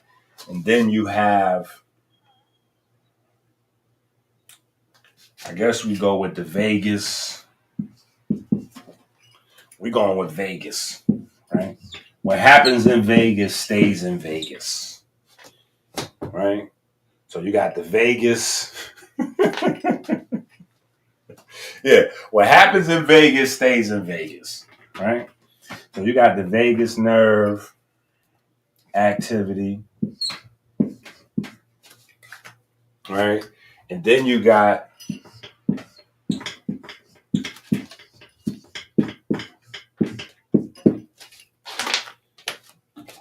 the fascia or the fascia, right? So once you get into extended walking or jogging, right? I gotta stick with the walking or jogging because running is totally different. Running puts you all the way in the program immediately, right? Running puts you in the program immediately, but it takes you a while to get into the program if you're jogging. You're jogging, you're going slow, right? If you're walking, it definitely takes you a while to pick up the pace. And what I'm talking about is piezoelectricity. So your body has a whole nother electrical system, the piezoelectrical system, right? That's primarily your bones, your collagen, and fascia, right? Now, when you're walking, Now, here's the major difference between walking and running, right? I've never, when I say never, I've never, ever, ever, ever, ever heard of a person talking about walking or running in terms of piezoelectricity um, outside of us, right? So you almost never really hear etymology brung into the conversation, right? Etymology brung into the conversation. When you bring etymology into the conversation, you have two different roots, right? Remember, English is two different languages smashed together. English is Ebonics. So when America was looking down on the quote unquote black community for Ebonics, they're forgetting that English is already a form of Ebonics, right? It's already a mashed up slang type of language made from other languages, right? So 52% of English is French and 48% of English is German, right?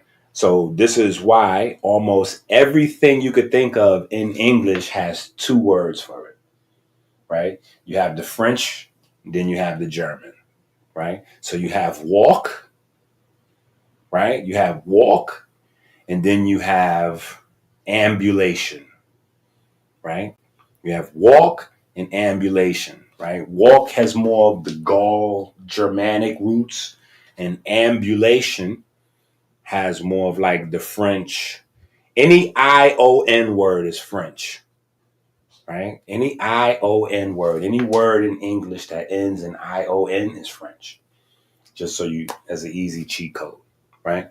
So ambulation, which is the scientific word for walking, right? Where ambulance comes from, walking, right? The whole idea is when you're walking, you always have one, you're always connected to the earth, right? You're always connected to the earth. One foot doesn't leave the ground until the other foot is secure, right?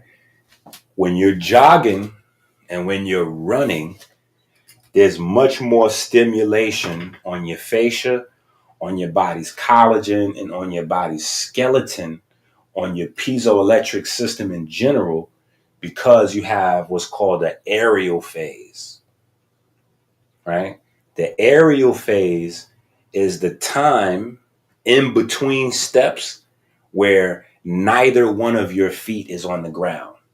When you're jogging or you're running, there's a time in between steps or in between strides when neither one of your feet is on the ground, right? You having like a micro flight. Yeah, you like flying just for like half a moment, right? And professional runners, they're trained to maximize that, right? So when you see Usain Bolt, he has the most pronounced, right? When you see him start off running, he almost go like side to side. He almost like rocking side to side. And they mistake that for him getting a slow start. He's not getting a slow start. What he's doing is activating that piezoelectricity. And then his aerial phase kind of goes from side to side, like rocket, like hitting the Fast and the Furious when they hit the nitric oxide button. Like, yeah, they go like that. Now, there's another runner right now, a lady, a girl, a female. My daughters love, I forgot her name. My daughters love her though. But she's tiny. And she kind of goes side to side when she start off.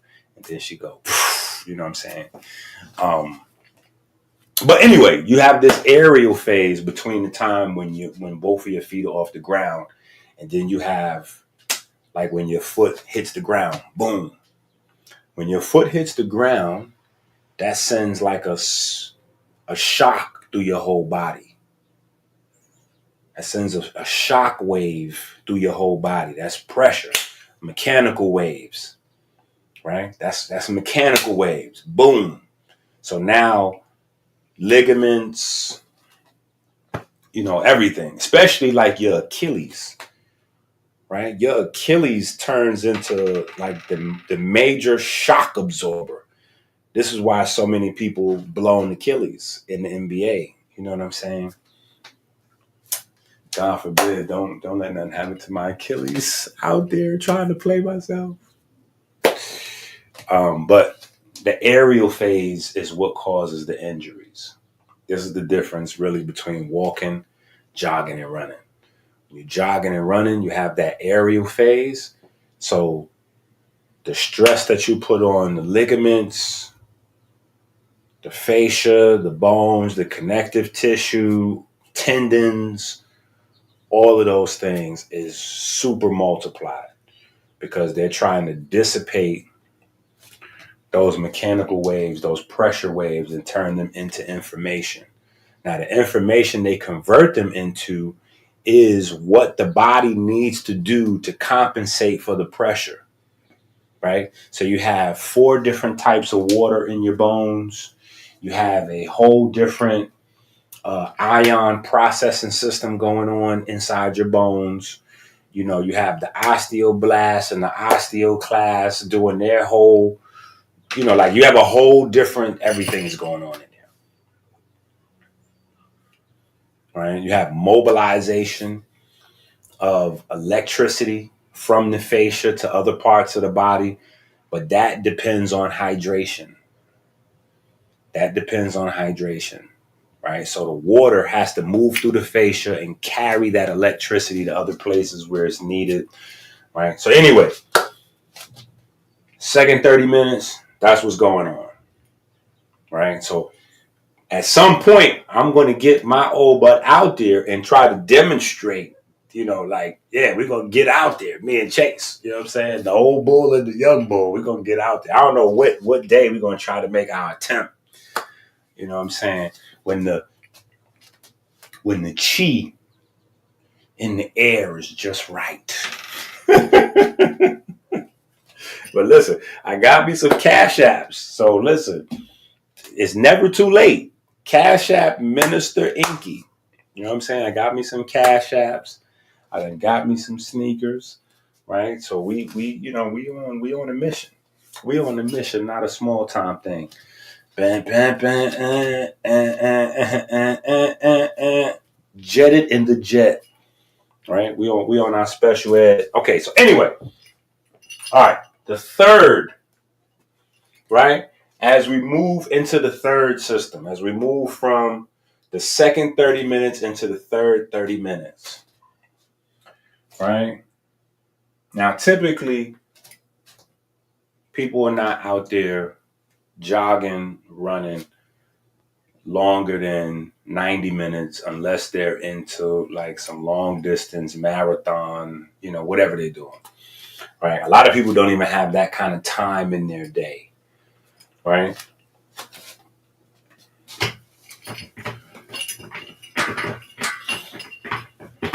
But keep in mind, just because we erasing something, it doesn't stop, it doesn't stop inside your body.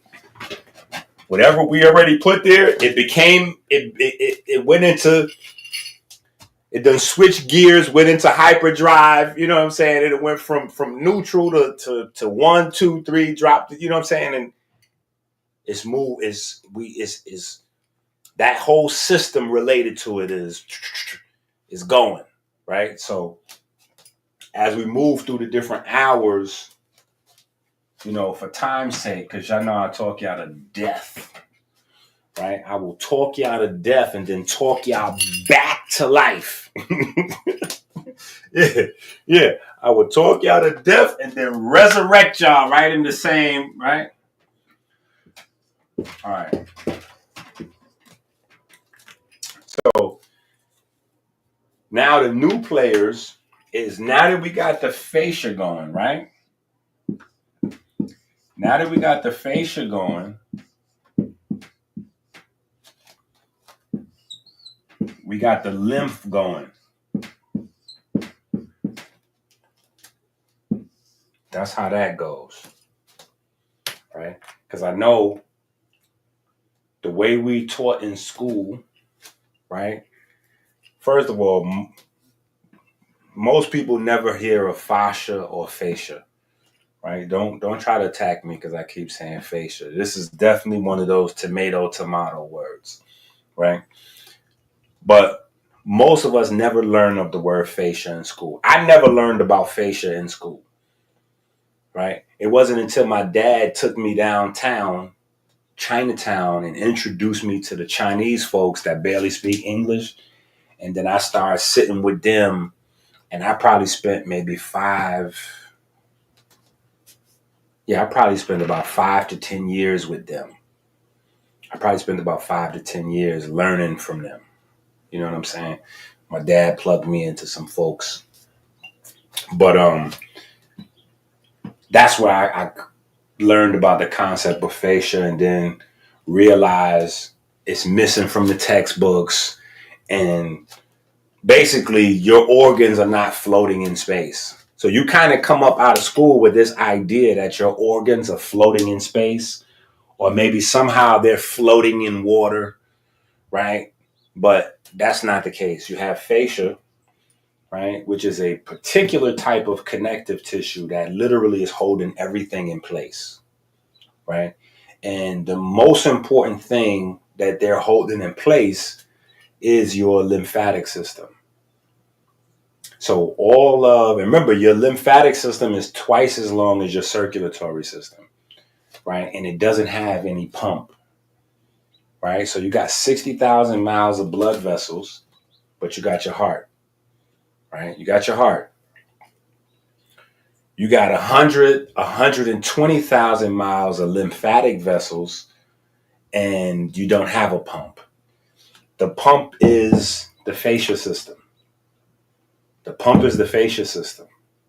The pump is the piezoelectricity generated from your movement is what stimulates the lymph to move, right? So now that you have the fascia active, the lymph is really starting to move a lot faster, right? And the lymph is moving a lot faster so that it can filter the plasma and keep your blood as clean as possible, because you got your metabolism going crazy and you've moved from glucose, which is usually, now here's the weird thing. Like, we think of, because glucose, like black folks especially, I know I got everybody watching, all kind of folks, white, yellow, red, Chinese, Japanese, everybody. But for black folks, type 2 diabetes is, man, right? So we live in fear since we're children of type 2 diabetes, you know what I'm saying? So glucose has a certain type of negative connotation with it, right?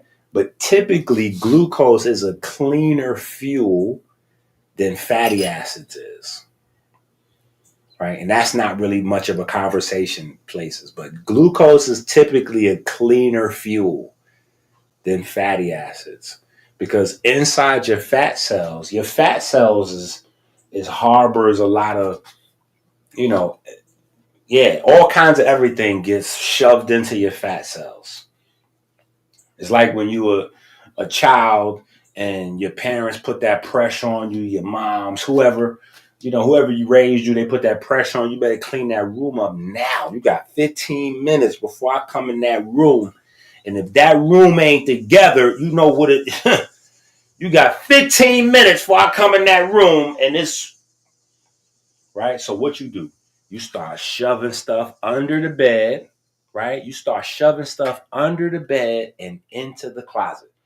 Well, under the bed and in the closet exists inside your body. It's called fat cells. So when it's time to keep the blood clean and keep things moving, you got cortisol and some other players that's just going to start shoving stuff into fat cells, right? So damaged cells, bacteria, all kind of stuff gets shoved into fat cells. And so When you move into that time period where you start to metabolize fatty acids, you're emptying out those fat cells, right? You're emptying out those fat cells, which means all that junk from under the bed and in the closet, right?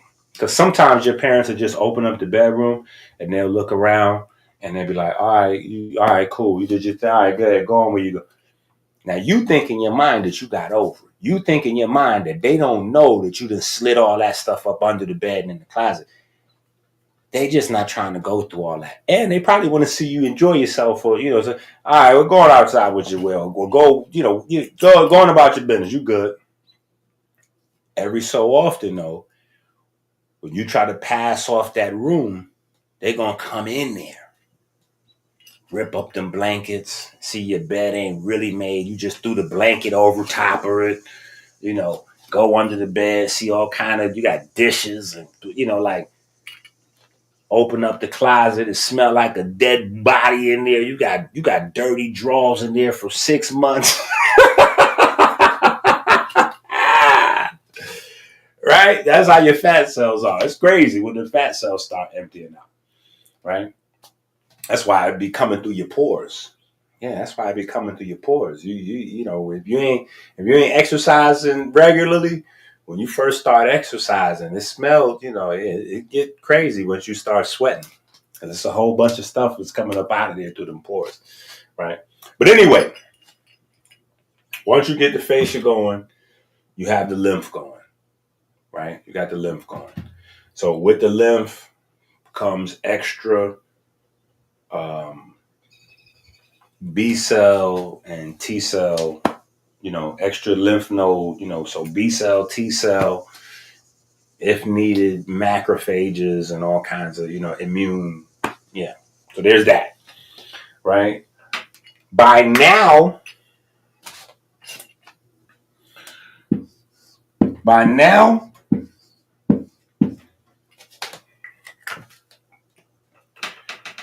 the 7.365 is getting super challenging.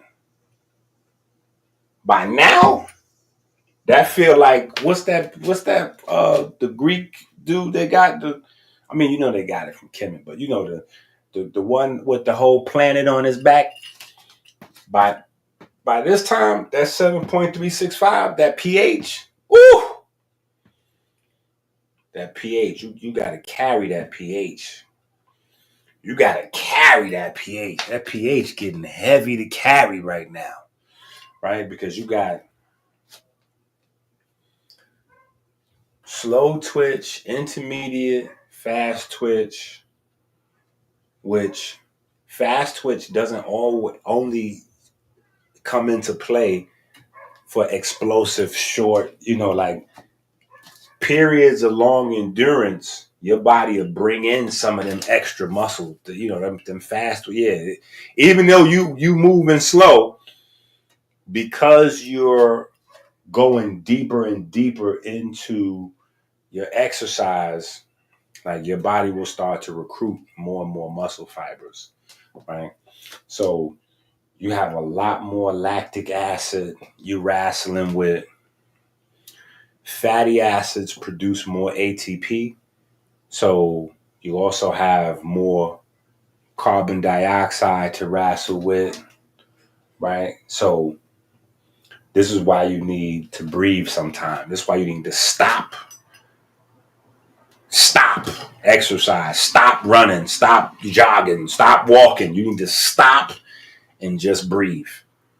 So you could breathe faster than your body is producing lactic acid and carbon residues and all of that.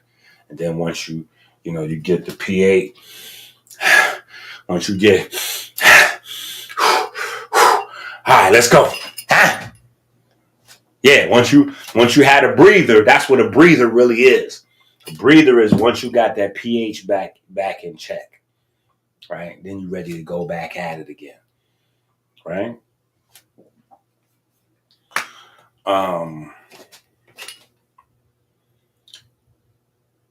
Now you also have, and this might start earlier for some people, but definitely by this time, You in the sweat equity space, right? So go get your mama tonics, right? Go get your mama tonics from AmericanHealer.website, right? Go get your mama tonics. But you're in the sweat equity phase, right? And water is cool, but water does not, it's not an even exchange for sweat. It's not an even exchange for sweat.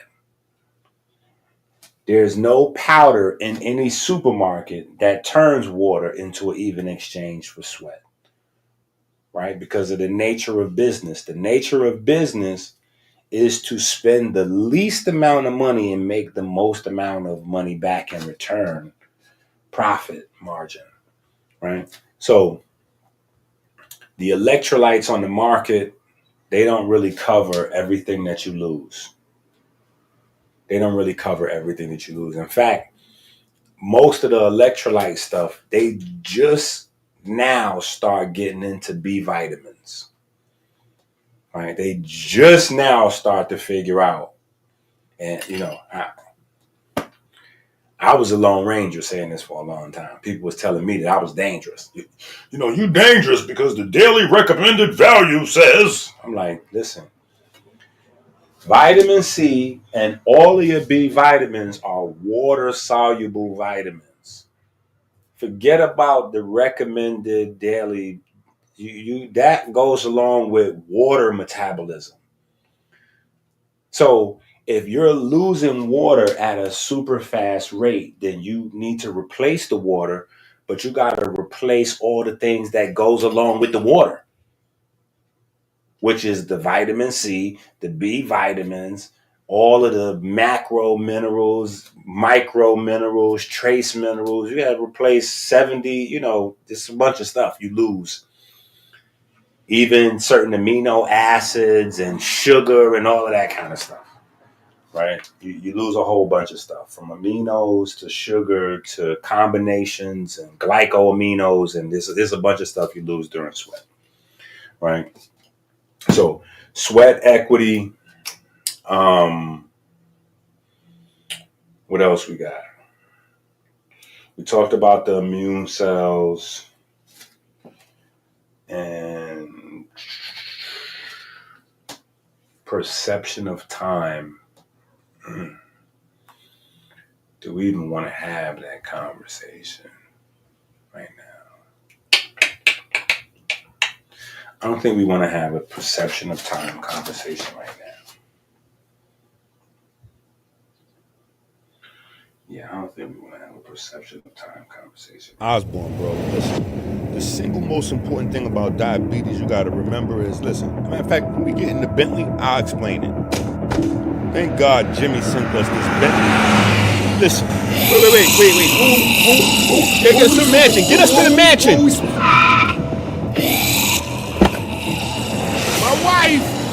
My wife.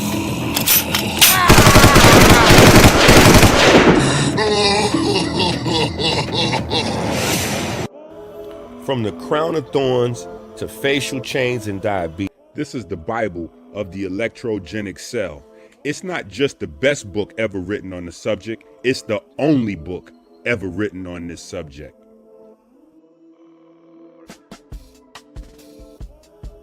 Brought to you by supporters of Christ. Ooh. All right. So once we get past, now mind you, all of these things turn into mind games. All of these different phases of your exercise turns into mind games. Mind games. This is where the discipline comes in. You have to be able to, condition your body to be able to wrestle with all of these different challenges, but also your mind. Your mind has to be able to deal with the fatigue, the pain, right? Because your body's going to come through for you, but you're going to be challenged first, right? So the pain comes first, and then comes the endorphins, right? So the endorphins and the cannabinoids is going to come, The endorphins and the cannabinoids is going to come. They're going to get you high, right? That's where runner's high comes from. It's literally a literal high. You literally have drugs that your body produces to keep you moving, right? But you got to last till your body starts to produce them. So when you get to the fourth phase, we're going every 30 minutes, right? So you get to the fourth phase, the new changes are the main things that's going to be your challenges, right? The main thing that's going to be your challenges is nerve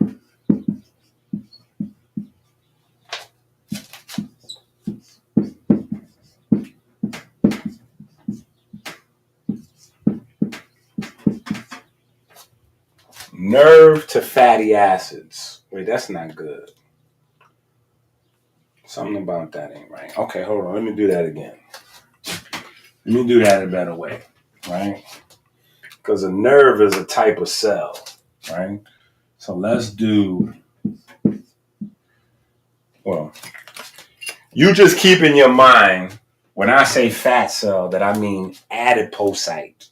But I'd rather put fat cell on the board because more people know what a fat cell is than an adipocyte, right? So nerve cell, fat cell conversation, right? Nerve cell to fat cell conversation, right? So this is ions, right,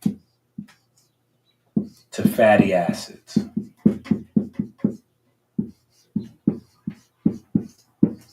right? This is ions to fatty acids, right? Ions to fatty acids, right? So this is how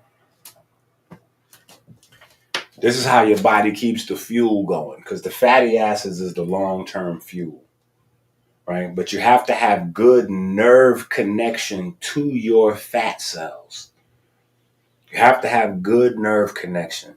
If you don't have good nerve connection, you're going to be you're not even going to be able to complete the workout because your body's not going to be able to keep the substrate, the fuel source. Your gas tank going to keep hitting E. Your gas tank going to keep hitting E, right? So that's one of the challenges you got to deal with. Then you got Nefer in the building, right? You got Nefer in the building, right? Shu, right? We got Shu in the building. VO2 max, right? We got VO2 max, right? VO2 max begins to definitely get challenged, especially for me and you. Right now, for a polished athlete, right? If you just completely, totally out of shape, you ain't making it to the second hour exercise anyway. So you out of here anyway. Get your butt out of here, right? But polished athletes, they Gucci here, right? They're comfortable because they have a much higher VO2 max than we do, right? And you can tell what your VO2 max. Well, you can't really tell specifically what your VO2 max is because there's a lot of variables in there, right? But you can get an idea by your heart rate. The faster your heart rate, the lower your VO2 max. So heart rate goes directly to VO2 max, right? Because remember, the heart rate is talking about moving the blood around, right? It's talking about moving the blood around. And the blood carries the oxygen, right? Now, there's other things, right? Like I said, there's other variables like iron. That's a variable. the conversation between the hemoglobin and the myoglobin.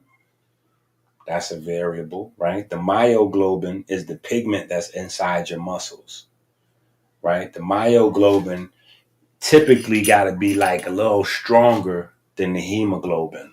That's how the myoglobin snatches the oxygen from the hemoglobin. Because the myoglobin is stronger, so it snatched the oxygen. If your myoglobin is weak, right, it's not going to be able to grab the oxygen. If it's not good at grabbing the oxygen, you're not going to have a good VO2 max, right? In fact, not only won't you have a good VO2 max, but you'll have a high heart rate because your heart will keep cycling, right? And you'll have a faster, turnover rate, right? You'll have a faster turnover rate. So some people's blood cells don't make it 120 days. That's an average. Everybody's blood cells don't live 120 days. Your blood cell's supposed to live 120 days. That's the original 120. That's the main 120. That's 120. Your red blood cell, the lifespan of your red blood cells, a healthy red blood cell is supposed to live 120 days, right? Some people's don't, right? Some people 70, 80, 90 days, particularly that has a lot to do with your circulatory system and the health of your circulatory system. The better, more healthy your circulatory system, the longer live your population of blood cells. The longer your blood cells live, the less stress on your spleen, right? Because your spleen and your liver have to recycle all of them broken down, right? So if you got a lot of if you got a lot of blood cells that's coming into the emergency room, like the spleen is like the emergency room, the liver is like the hospital. Yeah, the spleen like the emergency room, liver is like the hospital. You got a whole bunch of blunt force trauma, like you in the hood, you got stab victims, razor victims, knife victims, you got all that going on. It's a wrap. You need countryside. You need clean air, clean water, clean, nice air, nice plasma, then you'll have 120 day. And typically, the more blood cells you have, the more oxygen you carry. So the more efficient your muscles run. The more efficient your muscles run, the more power you can put together, the faster you can recycle lactic acid. You see what I'm saying? Like all of those things go together. So that's kind of in the story of VO2 max and heart rate. That's all, all in together now. Yeah, that's all in together. So VO2 max, what else? And then off of VO2 max, right? Lactic acid, right? Lactic acid / CO2.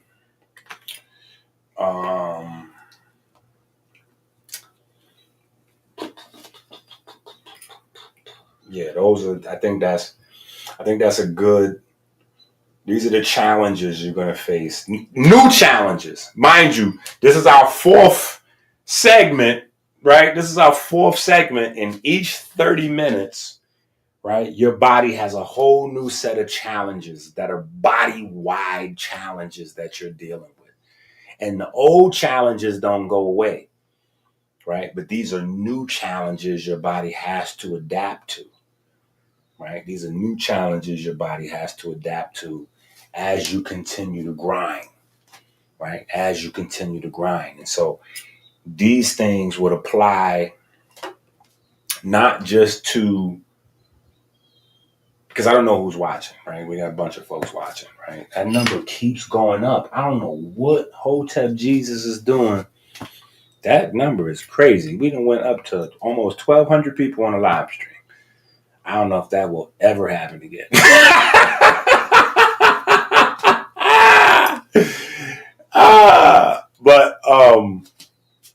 But anyway, this happens at a different speed, right? At different speed, but this is the same biochemistry and neurochemistry happening for everybody that's doing anything athletic, right? So even if you're playing basketball, soccer, welcome to Wrexham, I'll be watching, I'm on my welcome to Wrexham thing, right? So even if whatever it is that you're doing, a boxer, right? Even though boxers get their little, couple of seconds in the corner, squirt of water, that's nothing. That's nothing. This is what they're really dealing with. It's not even so much as the other person that they're facing in the ring. It's this. It's this. Every athlete is well trained. When you get to the professional level, especially at the championship level of any sport, you're trained. You're disciplined. You know how to make a shot. You know how to throw a punch. You know how to throw a ball. You know how to catch a ball. You know how to do all the things that your sport requires. But doing it at the highest level means managing all these things. It's managing all these things and still being able to keep your game plan intact. Still being able to keep your game plan intact. Still being able to stay focused or play defense or put offensive pressure on or do, whatever needs to be done. Now, if you're playing a sport like baseball, this may not apply so much. That's why they say baseball is mental, right? This may not apply so much because baseball, you're sitting a lot. You're sitting a lot. And depending on what position you play, you might not be doing a lot of physical exertion. Like you're in the outfield, unless they hitting the ball over there a lot, you might be resting a lot, right? You might get a lot of rest, right? Football, they go off and on the field, but you put so much exertion on your body when you're on the field that little 3 downs or 4 downs that you on the side is you still going through this, right? You still going through this. Even baseball players, I can't violate them, but baseball players, their practices are more rough than their games. Yeah, baseball players, what they do in practice is like 10 times worse than what they do in an actual game. You know what I'm saying? Except for like the pitcher.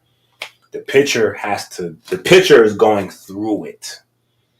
The pitcher is going through it because the pitcher is constantly active. But pretty much all sports, as you're going through your sport, depending on the physicality of it, right? Depending on the demand of it, you're going to be going through these challenges at different speeds. So it's not just this doesn't just apply for, walking, getting 10,000 steps or jogging or whatever the case may be. This is the chemistry, the biochemistry, the neurochemistry that you're fending off with your nutrition, with your training, with your practice, with your discipline, with your repetition, right? All right. What else we got?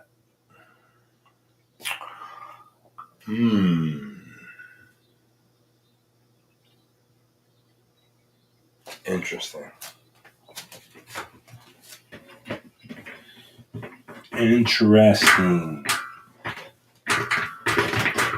Interesting.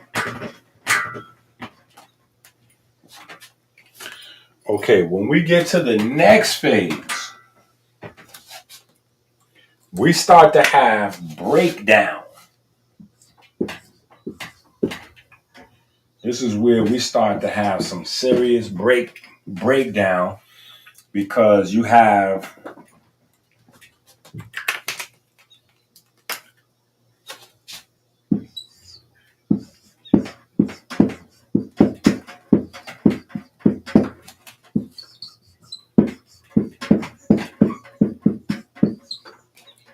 the collapse of water structure starting to happen in this space.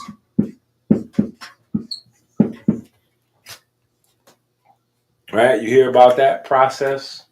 Some people talk to you about structured water, like being a gel or electric or this or that. Some people, such as myself, talk about the process more than actually the structure of water itself, but the process of water structuring, right? Producing electron pools and coherent domains and blah, blah, blah. Well, when you start to put your body through extreme physical pressure, right? You go from an anabolic space, right? You go to a catabolic space. So instead of building things up, your body starts to breaking things down, right? Your body starts to breaking things down. You know, you go from water, phosphocreatine, glucose, and then glucose lasts a little while, right? Glucose lasts a little while, maybe 30 minutes or so, and then you move to fatty acid. That's your long-term energy solution, right? But if you run out of fatty acids, right, your body start to break down muscle tissue, right? Your body start to break down muscle tissue. You go into, like, so, I mean, that shouldn't really happen during working out, but it can, you know what I'm saying? Depending on your nutrition, your level of training, what you're used to, right? But outside of all those things, you have this to worry about. Try to clean that up a little bit for you, right? You have the collapse of water structure, right?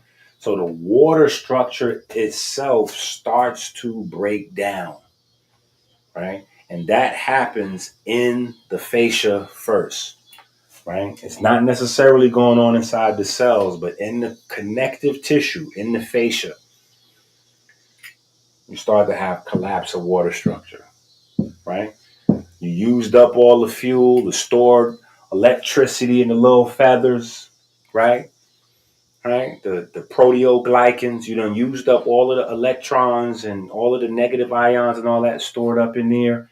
And so now you have collapse. This is where the Achilles, this is where tendons and this is where things go pop, pop goes through.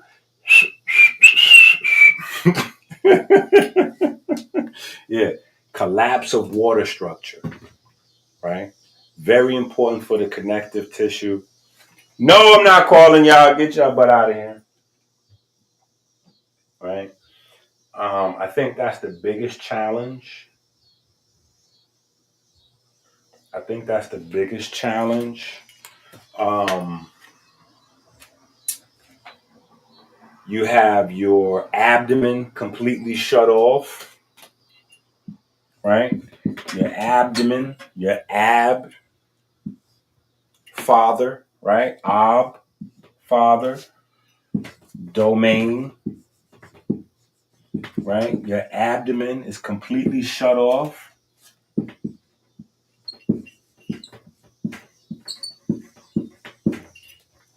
right? So that you can get maximum blood flow out to the muscles, right? Your body shuts down the abdomen so that you get maximum blood flow out to the muscles. This is another one of the reasons why um, you can't just work on your abs, right? You can't just work on your abs. Like, it doesn't work that way, right? In order to lose weight around the midsection, you have to lose weight everywhere, right? So, we try to stop focusing on even using terms like losing weight and focus more specifically on losing fat, right? Losing fat. And so if you pay attention, you realize, wait a minute, you're not even metabolizing fat in the first 30 minutes, right? So say, for instance, you one of them folks go on a treadmill for 10 minutes. You didn't burn, right?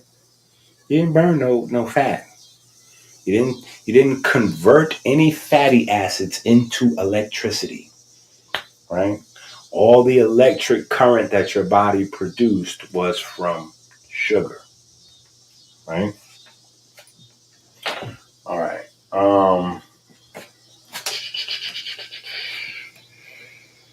What else do we got?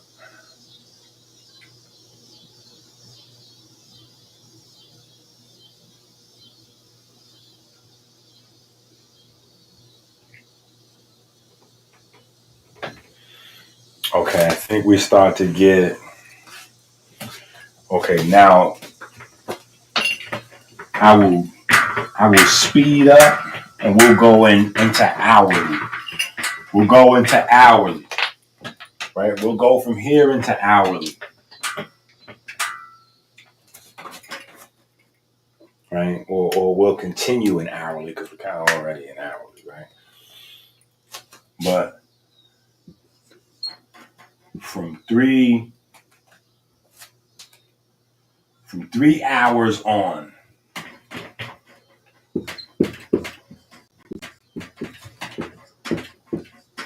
we'll just do it like that, right? From 3 hours on, you start to have.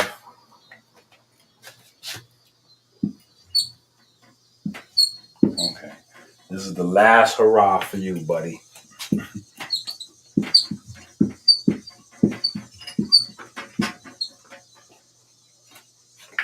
This is when you get into severe glycogen depletion, right? Because when you get into the early stages of glycogen depletion, melanin concentrating hormone you start to produce and all that, but your liver is still, your liver can still regenerate some stuff. Your liver still might have a little stash, you know what I mean? Little stash under the bed, or, ladies be having a few dollars in their breasts. The fellas, they got the shoebox or, whatever. Grandma got a few $100 bills in the Bible or something, like that last other stash, you know what I'm saying? That's the liver, right? When you get into the extended hours, severe glycogen depletion starts to, when you get into these spaces and you start to get into severe glycogen depletion and all these other things, water structure starts to collapse and all these things. This is where you see runners in marathons and they just fall on the ground. This is what I'm hoping don't happen to me out there trying to play myself. Yo, as I'm talking about this stuff, I'm getting scared as I'm thinking about this. Like, I'm getting scared. You know what I'm saying? Like, I do not want to be on the live stream and fall on the ground on the live stream. Like, you cannot live that down. You know what I'm saying? Like, if I'm not filming and I pass out or something, then I could tell y'all about it and you can't really troll me. Like, I'd just be like, listen, it was rough. I had to go get me like 8 or 9 stitches. I hit my head on the, you know what I'm saying? Like, I'm just telling you about what happened to me. But if you see it on the live stream, man, my haters gonna be, they're gonna be running it back. Ow! It's all right though.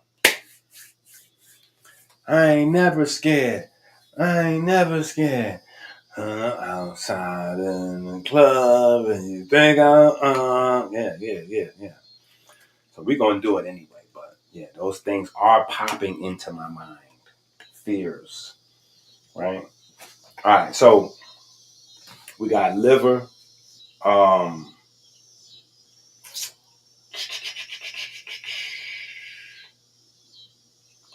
Yeah, we start to get a lot of different brain activity going on, right? So dopamine, serotonin, right? Serotonin start to pick up. You start to get more, like, I'm not even gonna write this up here, but you start to get more astrocyte and glial cell activation in the brain, right? Because now your brain, right, at a certain point, you're also exercising your brain, right? All this extra neurochemistry, all this faster pumping, all this faster cerebral spinal fluid and faster neuron activity, now you're producing more and more waste products in your brain, right? So you need faster cleaning, right? Faster toxin removal. All of these things are happening. So you have more glial cell astrocyte activity. Um, what else is a challenge?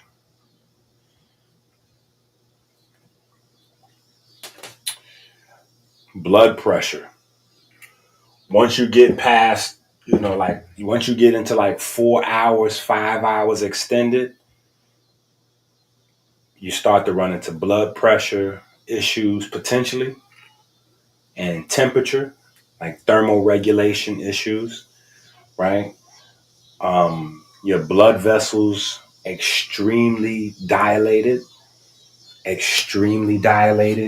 Because it's you you you're remember we talked about this before, but when you so when you're energized, you have a lot of ATP in your body, right? When you start to have low levels of ATP circulating and you start to have high levels of ADP, right? Or you go into AMP, right? Adenosine monophosphate, the AMPK kicks in, right? To try to tell the liver, like that's how the fatty acids get kicked in. But once the AMPK starts to go down, like your blood vessels try to open more and more and more, right? To increase the circulation to help get the oxygen there and woo woo. But everything has limits. So there's a point where David Goggins, like the David Goggins thing kicks in because there's nothing left, right? And it depends on your conditioning, right? You're going to hit that stage sooner or later, right? The better you're conditioned, right? The more in shape you are, the longer you can go and you can run on biochemistry.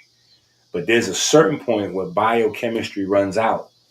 The fuel sources are exhausted, all of them. All of the fuel sources are exhausted, right? Your body, is struggling to produce enough cannabinoids. Is the endorphins are running out, like the painkillers running out, the all of those things. So now you're feeling the tweaks, you're feeling the pain, you're feeling the agony.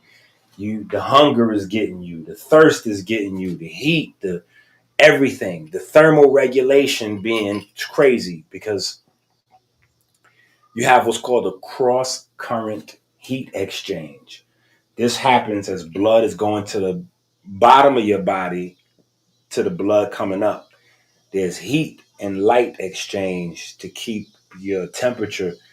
That starts to, so there's a lot of things that, right? So there's a point where it's just mental. It's just your mind carrying around flesh, right? Your mind is carrying away. And so that starts in these later hours, right? Um, somewhere around the fifth hour, right? I should have put depletion here. Depletion or deplete ion, right? That works too. But glycogen, extreme glycogen depletion, right? At some point, right, we have ignored all of the hunger signals, right? The melanin concentrating hormone started probably somewhere around 30 minutes to an hour in. We ignored it. We moved through the glucose and the glycogen to the fatty acids, and then we ran through fatty acids, and the liver tried to kick in, and like we done ran through everything. Now, if we're still going, right? If we still going, we still fighting, we still walking, jogging, maybe it's the fourth quarter in the Super Bowl or whatever it is, if we still going, right? Your body got to start producing its own sugar, right? Your body got to start producing its own sugar. And ketosis is even a challenge in this state because even though your body wants to, produce some ketones, you've redirected the blood away from your abdomen.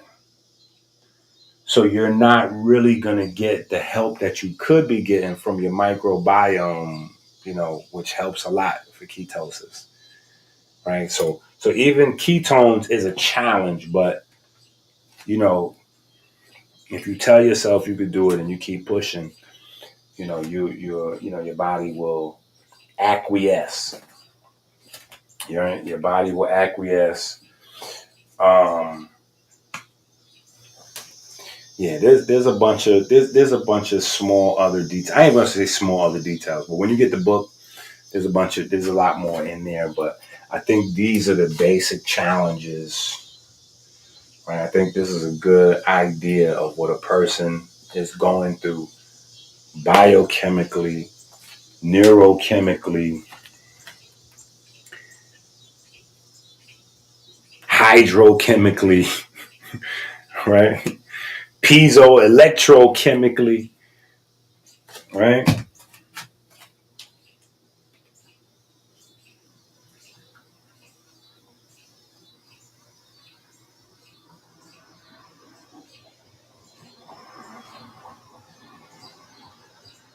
Okay. Shout out to Kevin and with the super chat. Shout out to Kevin and with the super chat I missed. Y'all know once I get to the whiteboard, once I get to the whiteboard, y'all know I'll be missing everything. Yeah. Those are exactly the challenges that you're dealing with as you're moving through.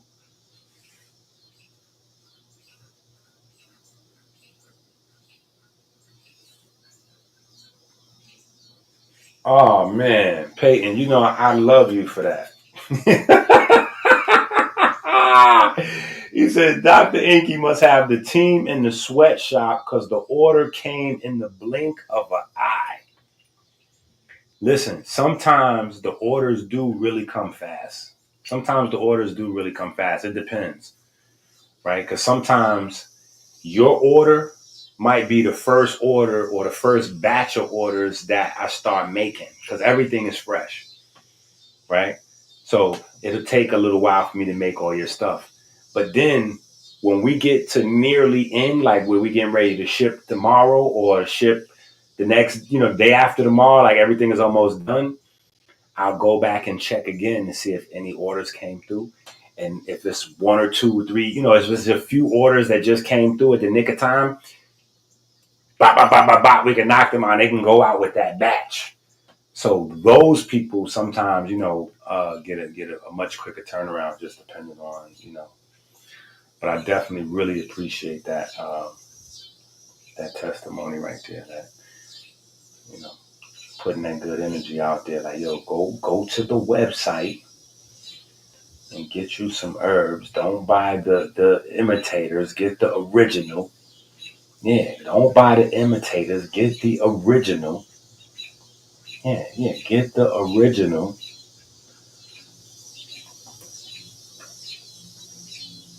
This is why you have to go to Amazon and get the book, Rich Abs, Poor Abs, now.